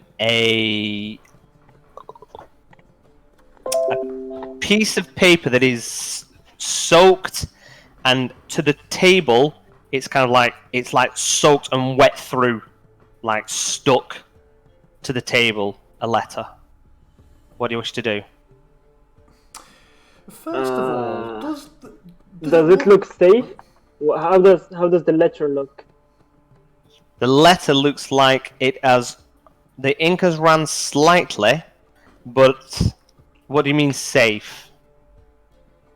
I mean, because we know the guy is a wizard, so to me, does it look like it might be enchanted or trapped or anything, or does it just look like a regular letter? You would not know just by looking at it. There are a variety of spells that can tell you about things like that, but to look at it, you can roll me an Arcana check if you wish. I would like to roll an Arcana check with my. Well, to join you in doing one, because I have some skill in this regard. Okay. Go ahead. Go ahead. So I sort of just crouching down next to the table and the desk and sort of looking over it and just look for, sort of push out with my hand and sort of look, feel if I can get any sort of push back sort of strands that I associate with latent magic. That is not how it works. I'm not giving you that. It was in another campaign we did. Yeah, well, that's what detect magic is for. Arcana is knowledge, and that's all you ever get for it. So, kind of like looking over it, you can't see any, like from the text that's like slightly run, you can't see any glyphs or any runes or anything in particular that's kind of written on it. The paper looks fine. It just looks soaked damp into the wood, and as you're kind of like touching it a little bit in like kind of no, you're not touching it, are you? Okay, so you're kind of like looking at it. I will give you that. Trying to pick this up, as you can see how soaked it is, it will just fall apart in seconds. So you can kind of like just about read what the text says if you wish to try and read it. Before I read it, I want to ask, when you describe it all as being wet, is it a sort of wet of like a window's been left open on a rainy night and it's come through sort of wet, or does it look? Okay, cool. Yeah, I wasn't sure if like it looked, if like the ceiling is wet. It looks like it's partially been touched, maybe already. Like the bottom part is like ripped off a little bit, but that's all you can see. Okay. Perception checks, Turilos. It sounds like there may be movement around in one of the bedrooms, but nothing like urgent, or it doesn't sound like anyone's trying to be creeping or anything. It's just like somebody's casually moving around in a room. But other than that, it's still pretty early and everybody else seems to be quiet. Eileen, stepping in the room, glancing around. Luke's turned over the room. It looks like a little messy. Not necessarily insofar as it's been heavily searched, but more that it's whoever's been here and getting stuff has been in a rush. They've not been kind of like folding stuff and putting stuff away. It's like opening something and leaving it there. And there is a small chest that is broken at the bottom, next to a wall. Yeah, there you go. Can I make an educated guess? What? You can roll an investigation check if you would like. If you are checking out the chest. Yes, and in general, I am curious if, well, I can wager a guess on what was taken. Like, does it look Okay. something more on the light side? Like, what would it be possible for them to have picked up? Roll me investigation then. We'll see how it goes. Nice. I'm kind of looking around. You see that there is a trunk that has been opened, and it's just kind of like been thrown open. It's to the side of the bed. On the opposite side of the room where you've come in, you've got the bed in front of you. To the right a little bit, you've got the desk with the open window to the left, where Letitia and Gris are currently looking over everything. And then to the right of the bed on the floor, there is like an open trunk chest that you can have a look in it, and it looks like there is like a change of socks in here, but there doesn't appear to be any more clothing in here. So it looks like there's been a change of clothing taken. And there are... because you're kind of like looking around the room and not necessarily the desk. The bed is still quite well made. It doesn't look like anybody's slept in it. And you see that there is, in the chest, there is a small iron key. It's kind of like laid. Sorry, laid small what? I didn't hear iron, that. a small iron key. Oh, okay, an iron key. And we're talking like, kind of like, you know, smaller than the length of your finger. Huh. And do we see any small box that could... The only small box that it could potentially fit seems to be the smashed chest that is Okay. that is on the floor. And it's on the floor opposite this chest. So as you walk in through the door, on your right, it is that wall that it's kind of like on the floor next to it. Okay. So, come back to you guys over at the desk. What do you wish to do? Oh, using your compass. By the way, you Yes. as Can you're I find the book? as kind of like Gris was looking, kind of like kneeling down and looking through the clothing under the floor, under the bed, just partially, like kind of sticking out. You see his book.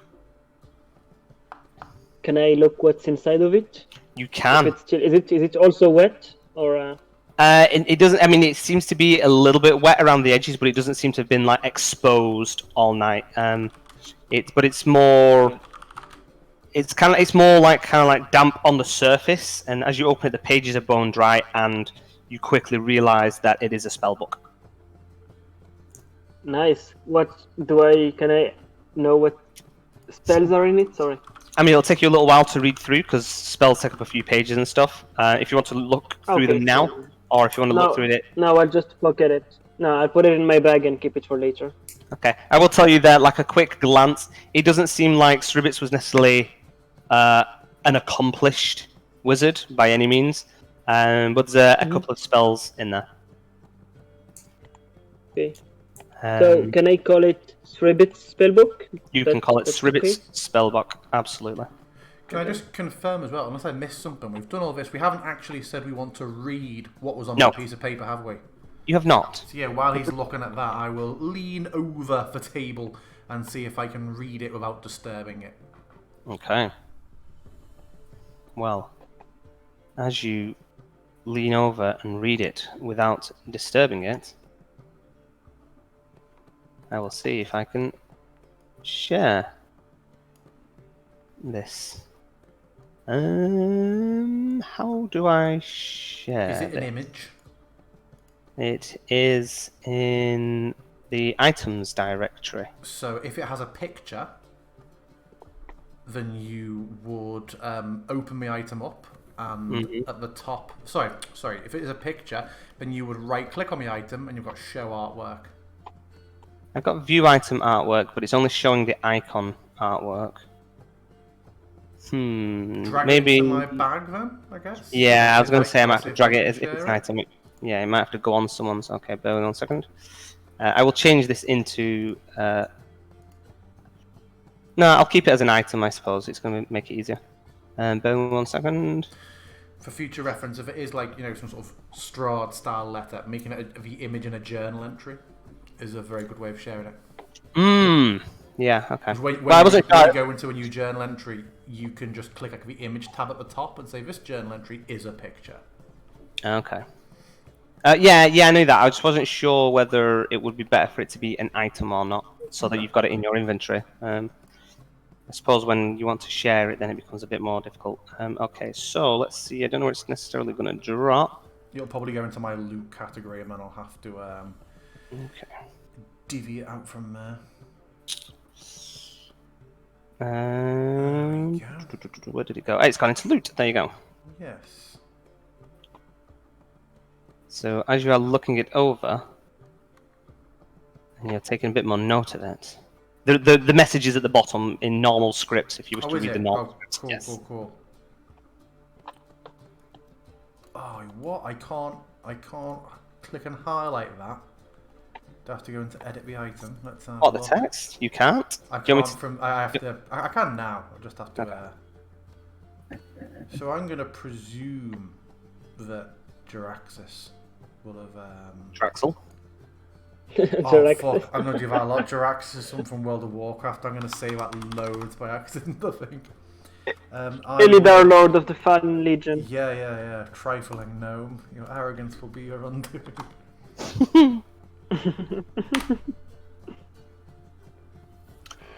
Oh god, of speech bubble scrolls.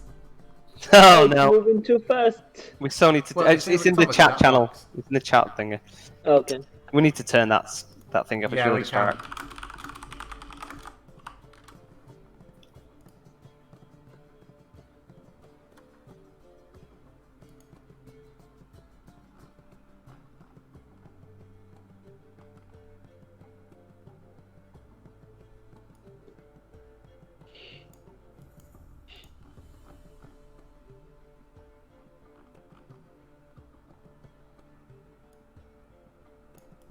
Okay, so as you're looking at it...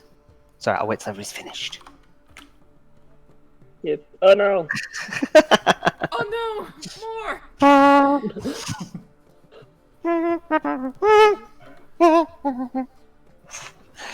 Alex, did you write this, or is this something that is given with the game?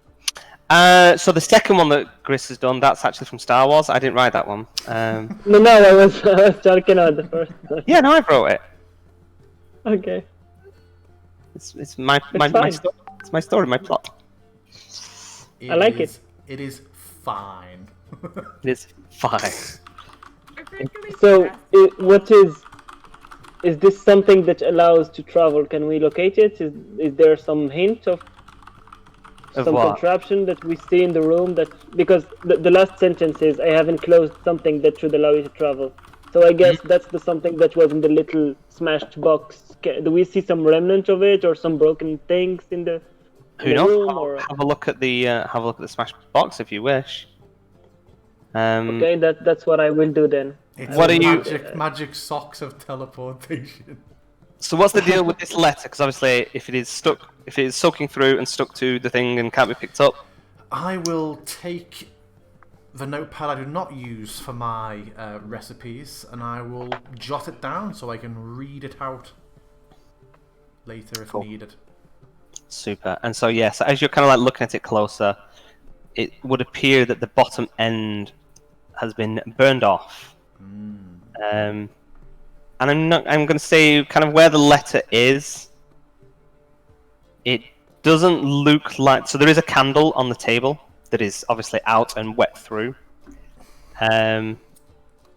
And this letter, there's like an empty dish next to... Well, not empty now, it's filled with water. And this letter is not kind of like squared on from the desk. It's kind of like off to one side a little bit, if that makes sense. Yeah, it does, because my logic is obviously if someone wanted to burn it away, they'd have burned all of it. But if it had accidentally caught fire, it seems very odd that only the bottom half of it, unless he tried to like torch it as he left in the rain and like didn't stay to see it through, seems odd. Seems almost like deliberate misdirection. Okay. Is my thought process. That's a process. Unfortunately, your investigation wasn't high enough for me to say, like, it feels like. Absolutely, yeah. Okay, so who's checking out the chest? Currently, I am. Okay, And Torilos, are you doing anything else? Not really. No, not for now. Okay. Then Eileen, roll me an investigation check, please. Another one? Yeah, because you use that to go and look into the chest and stuff, so it's not a full look around the entire room with one roll. You're kind of looking it over. It's pretty smashed. Kind of like finding the key. I'll say that the lock on there, it does seem like the key fits in and does turn the lock, so this key would unlock it. And it's like it's about a foot wide, about half that in depth and height, and it is completely empty. Part of the inside has been ripped slightly, but just kind of looking at it, it just looks a bit of a mess to you. You don't see anything more with it. And a grumble. Nobody is taught this one manners, that's for sure. And I'm going to rummage from my bag and pick up a pair of pliers from one of my kits and just actually try to extract the key. Giving the socks a kind of a weird look. For some reason I don't trust them. Okay, sure. Yeah, the key picks up, no problem. So you said that the chest, the tiny chest that is supposed to this key is completely blown up. It's not blown. But It's smashed. torn. Yeah. Nothing else in it, right? Nothing in it. It's smashed, and it looks like it's kind of like lined slightly, and it's kind of like been torn away a little bit. It just looks a bit of a mess. Like when it's been smashed. However, it's done a good job. Oh, somebody was incredibly upset with this one. The rest of you can feel free to get involved. I know Letitia was wanting to look at it. Yeah, but I trust Grandma. When she took the lead, I will just leave her, Cool. to look at it. Just look from afar. So Cool. I'm curious. Mm-hmm. So thank you for your trust. You have more trust in me than I have. Am I able to tell what could break this thing so broadly? As you are now trying to look into the means of how it was broken, I will kind of give you that as you're looking around and kind of casting a glance, you see that there is about 2 meters up the wall, a big heavy dent in the wall, and it looks like this thing was thrown most heavily at the wall more than once until it is apparently until it is smashed open, which is seemingly peculiar given that there is a key. Gonna let out a thoughtful hum at this and relay the information to the others. Well, either somebody's forgotten that this thing exists, I say, and just fiddle the key to put it in the lock, Mm-hmm. or somebody is in here who wasn't our punchable-faced individual.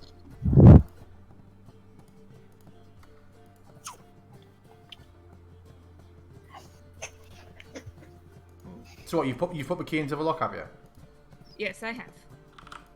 To be sure if it fits. Yep, it fits. You kind of like give it a turn and you hear the lock click. Locks back up again.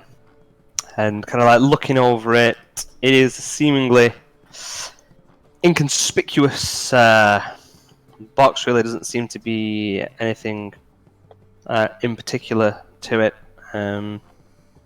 It just seems like it has been smashed and then kind of like manhandled a bit, kind of like broken apart a little bit more. Strange. So, and little to the others.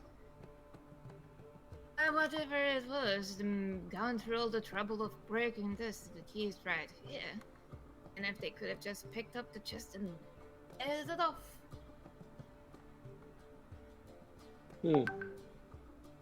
Can we? Is there a way to put back the chest together?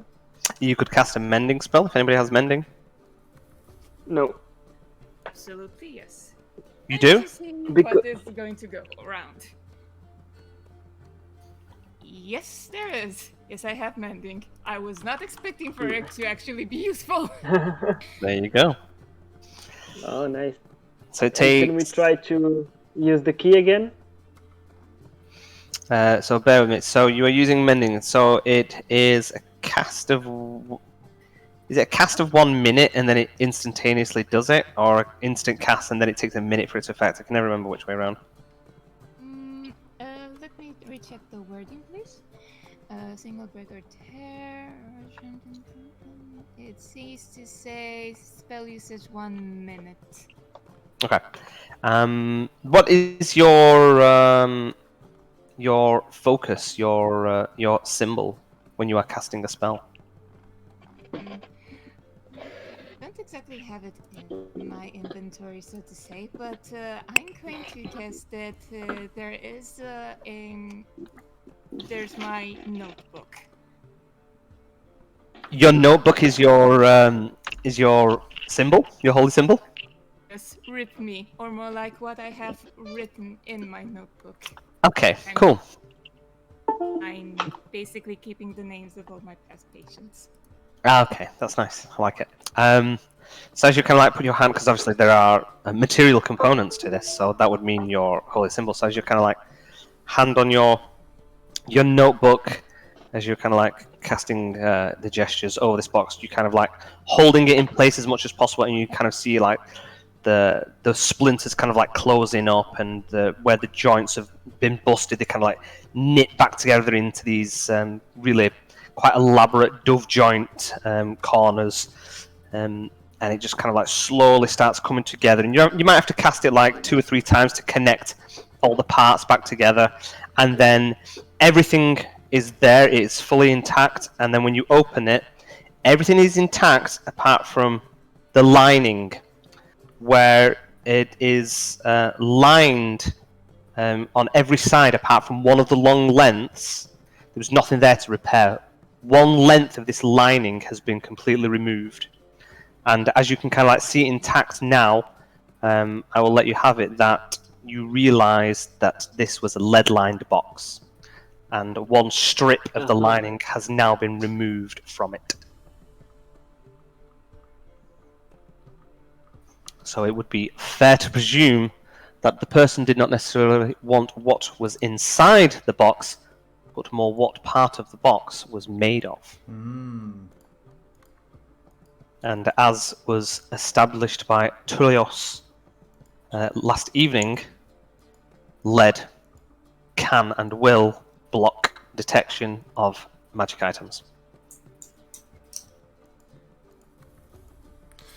You have our answer. Good job with the mending spell. So if you wish to have some lead, or a partially lead-lined box, you have one available if you wish. If you wish to take anything from this room, that is. I'm looking at the others. It's an open invitation, apparently. But I'm also not in the mood to, well, take what isn't mine. Oh, I am definitely taking stuff, so I'm gonna take it. I'm not going to judge you. You're taking Thank the you, bro. you're taking the lockbox. Yeah, and the key. Okay, I figure Let's you can place it into your backpack. Inventory. Yep, easy enough. Okay. Super. So what do I call it? Like just lead lined small box? Lead lined small box, and then I put in brackets almost because Okay. there is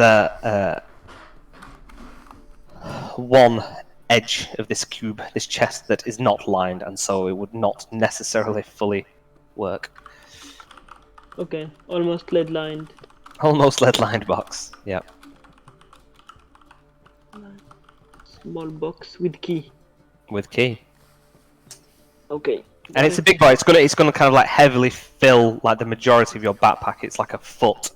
Like I said, it's a foot long. This Okay. And how heavy is it? I call it £2 because it's empty. So I'm saying no, £3 because it is lead lined. So Okay. Yeah. Got it. super. Anything else you folks want to do? No, I am content with that investigation, or lack thereof, but still got Hey, a fair lot out of it. you got some good stuff. Yeah, You got yeah. some good stuff. As Letitia is cramming the box into her bag, you hear footsteps walking, single set of footsteps walking up the stairs. I have people outside the room keeping an eye on that sort of thing for me. Got my peeps. Churlas, you see Jal Axel kind of come to the top of the stairs. He's on his own.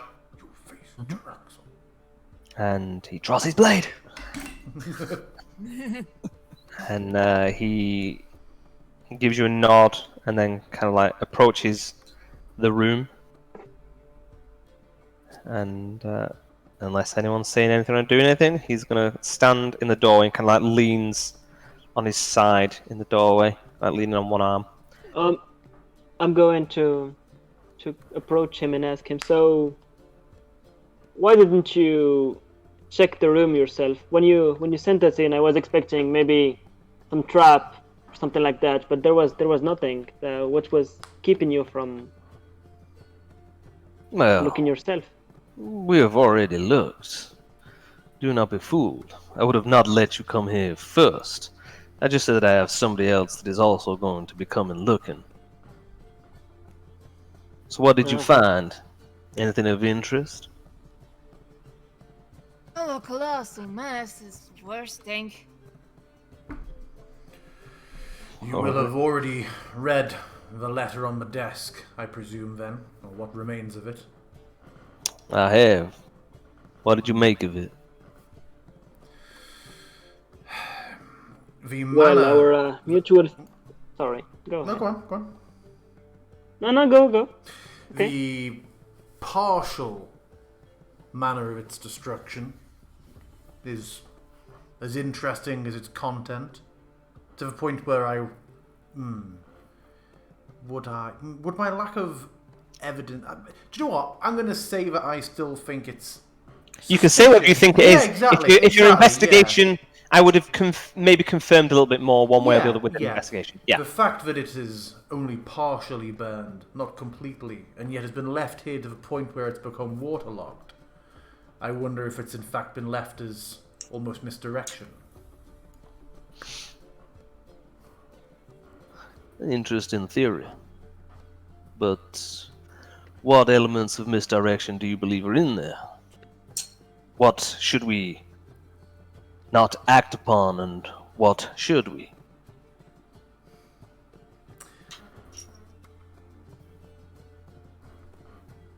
Has he in fact not borne it to this tower? Which I don't profess to know what that could be referring to.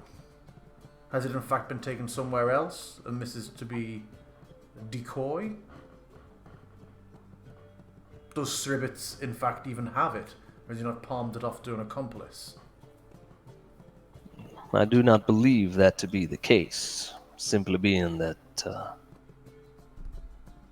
the person that I think he was supposed to palm it off to, that didn't appear to come to pass. Hence why I am here.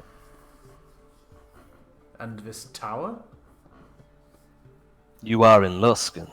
How many towers are there that are of importance? The character probably knows more than the player in this regard. Fortunately, the player has a big fucking map of Luskan. Yeah. Closing things to head to my map. Oh, what's that? Host? Is that host tower? Host tower of I the mean, arcade. I can presume it only refers to the first thing I said. I take it this is referring to the host tower. If it is indeed the tower, and it is of a magical nature, then I think that would be accurate in your presumption.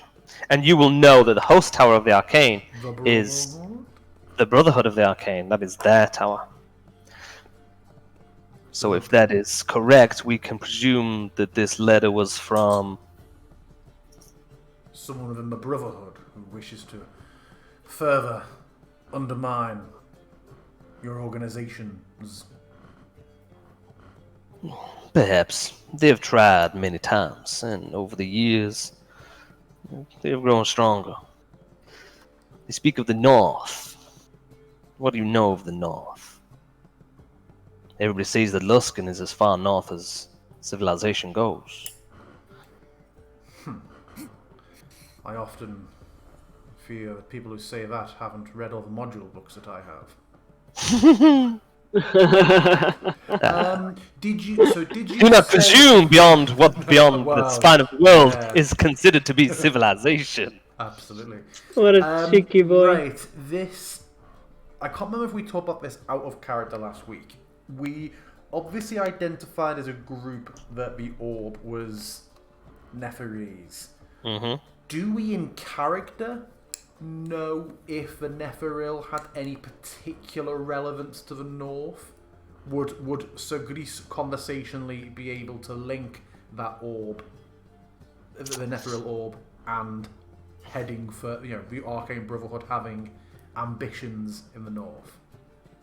This is not something that you would necessarily know. So the Netheril had floating land masses, basically, and they crashed. But I wasn't sure if they all crashed in the North, or if they're all over Faerun sort of thing.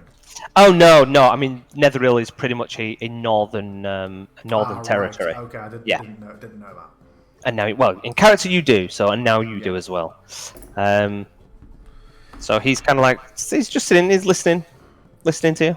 So they perhaps the Brotherhood seek to use this orb, which we did identify as being Neferil in origin. My colleague, nodding to Lutetia, I believe was able to infer or deduce that it was capable of identifying and locating other Neferil artifacts. In which case, if the Brotherhood could use that to locate more Neferil artifacts of themselves, that would seem to be a significant shift in the power dynamic. And he smiles. I would say that much of what you have deduced is very similar to what I myself believe. I do not necessarily think that How there is... convenient. Well, how convenient that I'm just, yes, that's what's going to happen in this story. I do not know much about the misdirection. Perhaps it is either a man that has shown himself to be, whilst very underhanded and sneaky to say the least, not potentially an overly intelligent man. He has either tried to considerably misdirect us, but I'm not too sure, given that much of what he says seems to lean towards things I'm already aware of. Or whether it is simply the fact that an not so intelligent man has tried to burn this letter and not stick around until the job was done. Unfortunately, it does seem to remove what could have been some important information. I do not know who it is from, but I believe you are right, that if he is somehow in contact, then it is likely to be with the Arcane Brotherhood. He's kind of like leaning and he's kind of like drumming his fingers. He's like got his arms crossed and he's drumming his fingers on like the side of his arm, just kind of like looking around at you. How did you come in contact with this man, Sribbits? I turn to Sika. He approached us knowing that we were looking for a certain artifact, and he promised us an expedition going up north, but obviously by us being here you can imagine what happened next, and that led us to these events. Your chances were we were the most strange ones that you laid eyes on. I thought we would be very good scapegoats. Perhaps, from what I hear, you were left very much holding the baby, as it were, last night. I didn't get the full details, but enough. The people that were there, they had something to say. I've not yet extracted all the information from them, but I'm sure by the end of the day, there'll be no secrets left from those that would dare betray me. Good.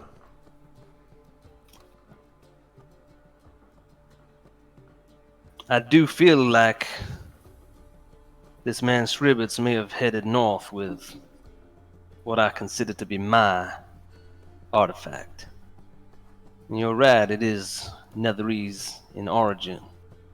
I find it interesting that you are versed enough to be able to identify it. And he kind of like looks around with his kind of glance is hanging between Gris and Letitia. He's not completely sure. And every so often he kind of like looks out the doorway. Is Torelios just kind of like hovering around outside now as he approached?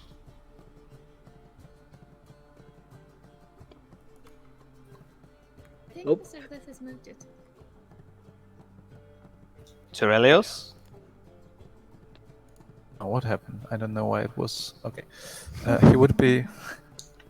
He would be outside, and I do not believe that he would be in view of the doorway. Okay. Just Well, I mean- in the corridor. Okay. Well, I mean, Jalaxel is kind of like in the door anyway, so like if he looks out the Oh, corridor, right. he can Yeah, see he you. was Yeah. leaning. On... Yeah. Sure. So he kind of like keeps like a lookout, kind of like keeps checking on you, looking between the group, and says, "You're aware of who I am and how far my reach goes. Unfortunately, due to certain politicking, my reach does not extend quite so far as the frozen north. It would seem that you are perhaps in some ways indebted to me, I feel, in the fact that you have helped this man take what was mine and helped him escape with it. Yes.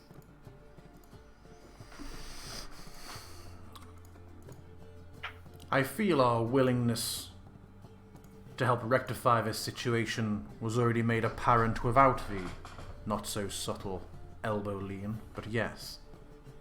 Good. It's always important to double down to make sure that willingness does not have such small limits. If you are indeed willing, then I feel like I could most do with your assistance in this matter. With what is happening with the Brotherhood, things are unstable within Luskan, and I need most of my people here, those that aren't already. What is going on in the north is important to demand my time and attention, but it's not something I could personally see to myself. You've shown yourselves more than capable against not but one, but 2 of the ships which I have sway over. You've seen this man, which very few others have. Would you be interested in coming to an accord with me? Helping me find this man, Sribbits, and this artifact of which he has taken from me. I look to my colleagues. Yeah, can we like discuss? Of course, I don't wish to sway you one way or the other, but this is how the campaign's gonna go. So you take what kind of deals you wish to make? Well, that's up to you. Like, no thanks, I'm going back home. See ya, guys. This is weird. If you wish to discuss the terms of such an arrangement that might be more suitable to you, then I am open to compromise. But let me also make it clear that a friend in me means that you do not have the 2 ships that you have upset in Luskan after you. Indeed, that had already occurred to me. But I do not want you to feel completely beholden to me. Just enough that you appreciate my position and what I'm able to do for you. But I do not want to begin any business that we might have with you feeling that it is completely one-sided. Not completely. But Well, I'm obviously in. I'm just waiting to hear what everybody else And he kind of like writes himself up, looks at Torelos, looks at her and says, "Take your time. Have some moments to consider my offer. I'll be downstairs. But, Torelos, stop fucking around drawing shit everywhere all the time."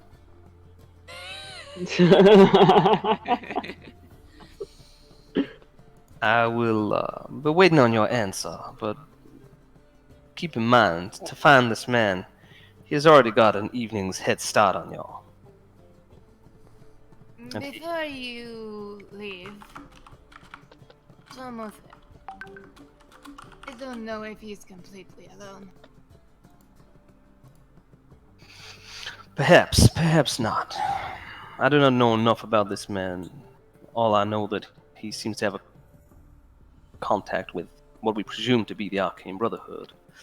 And he has lost some long-time friend, according to his letter.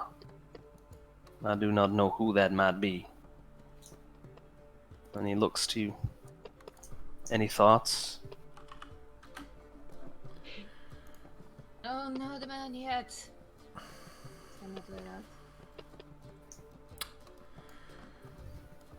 How much do you know of the...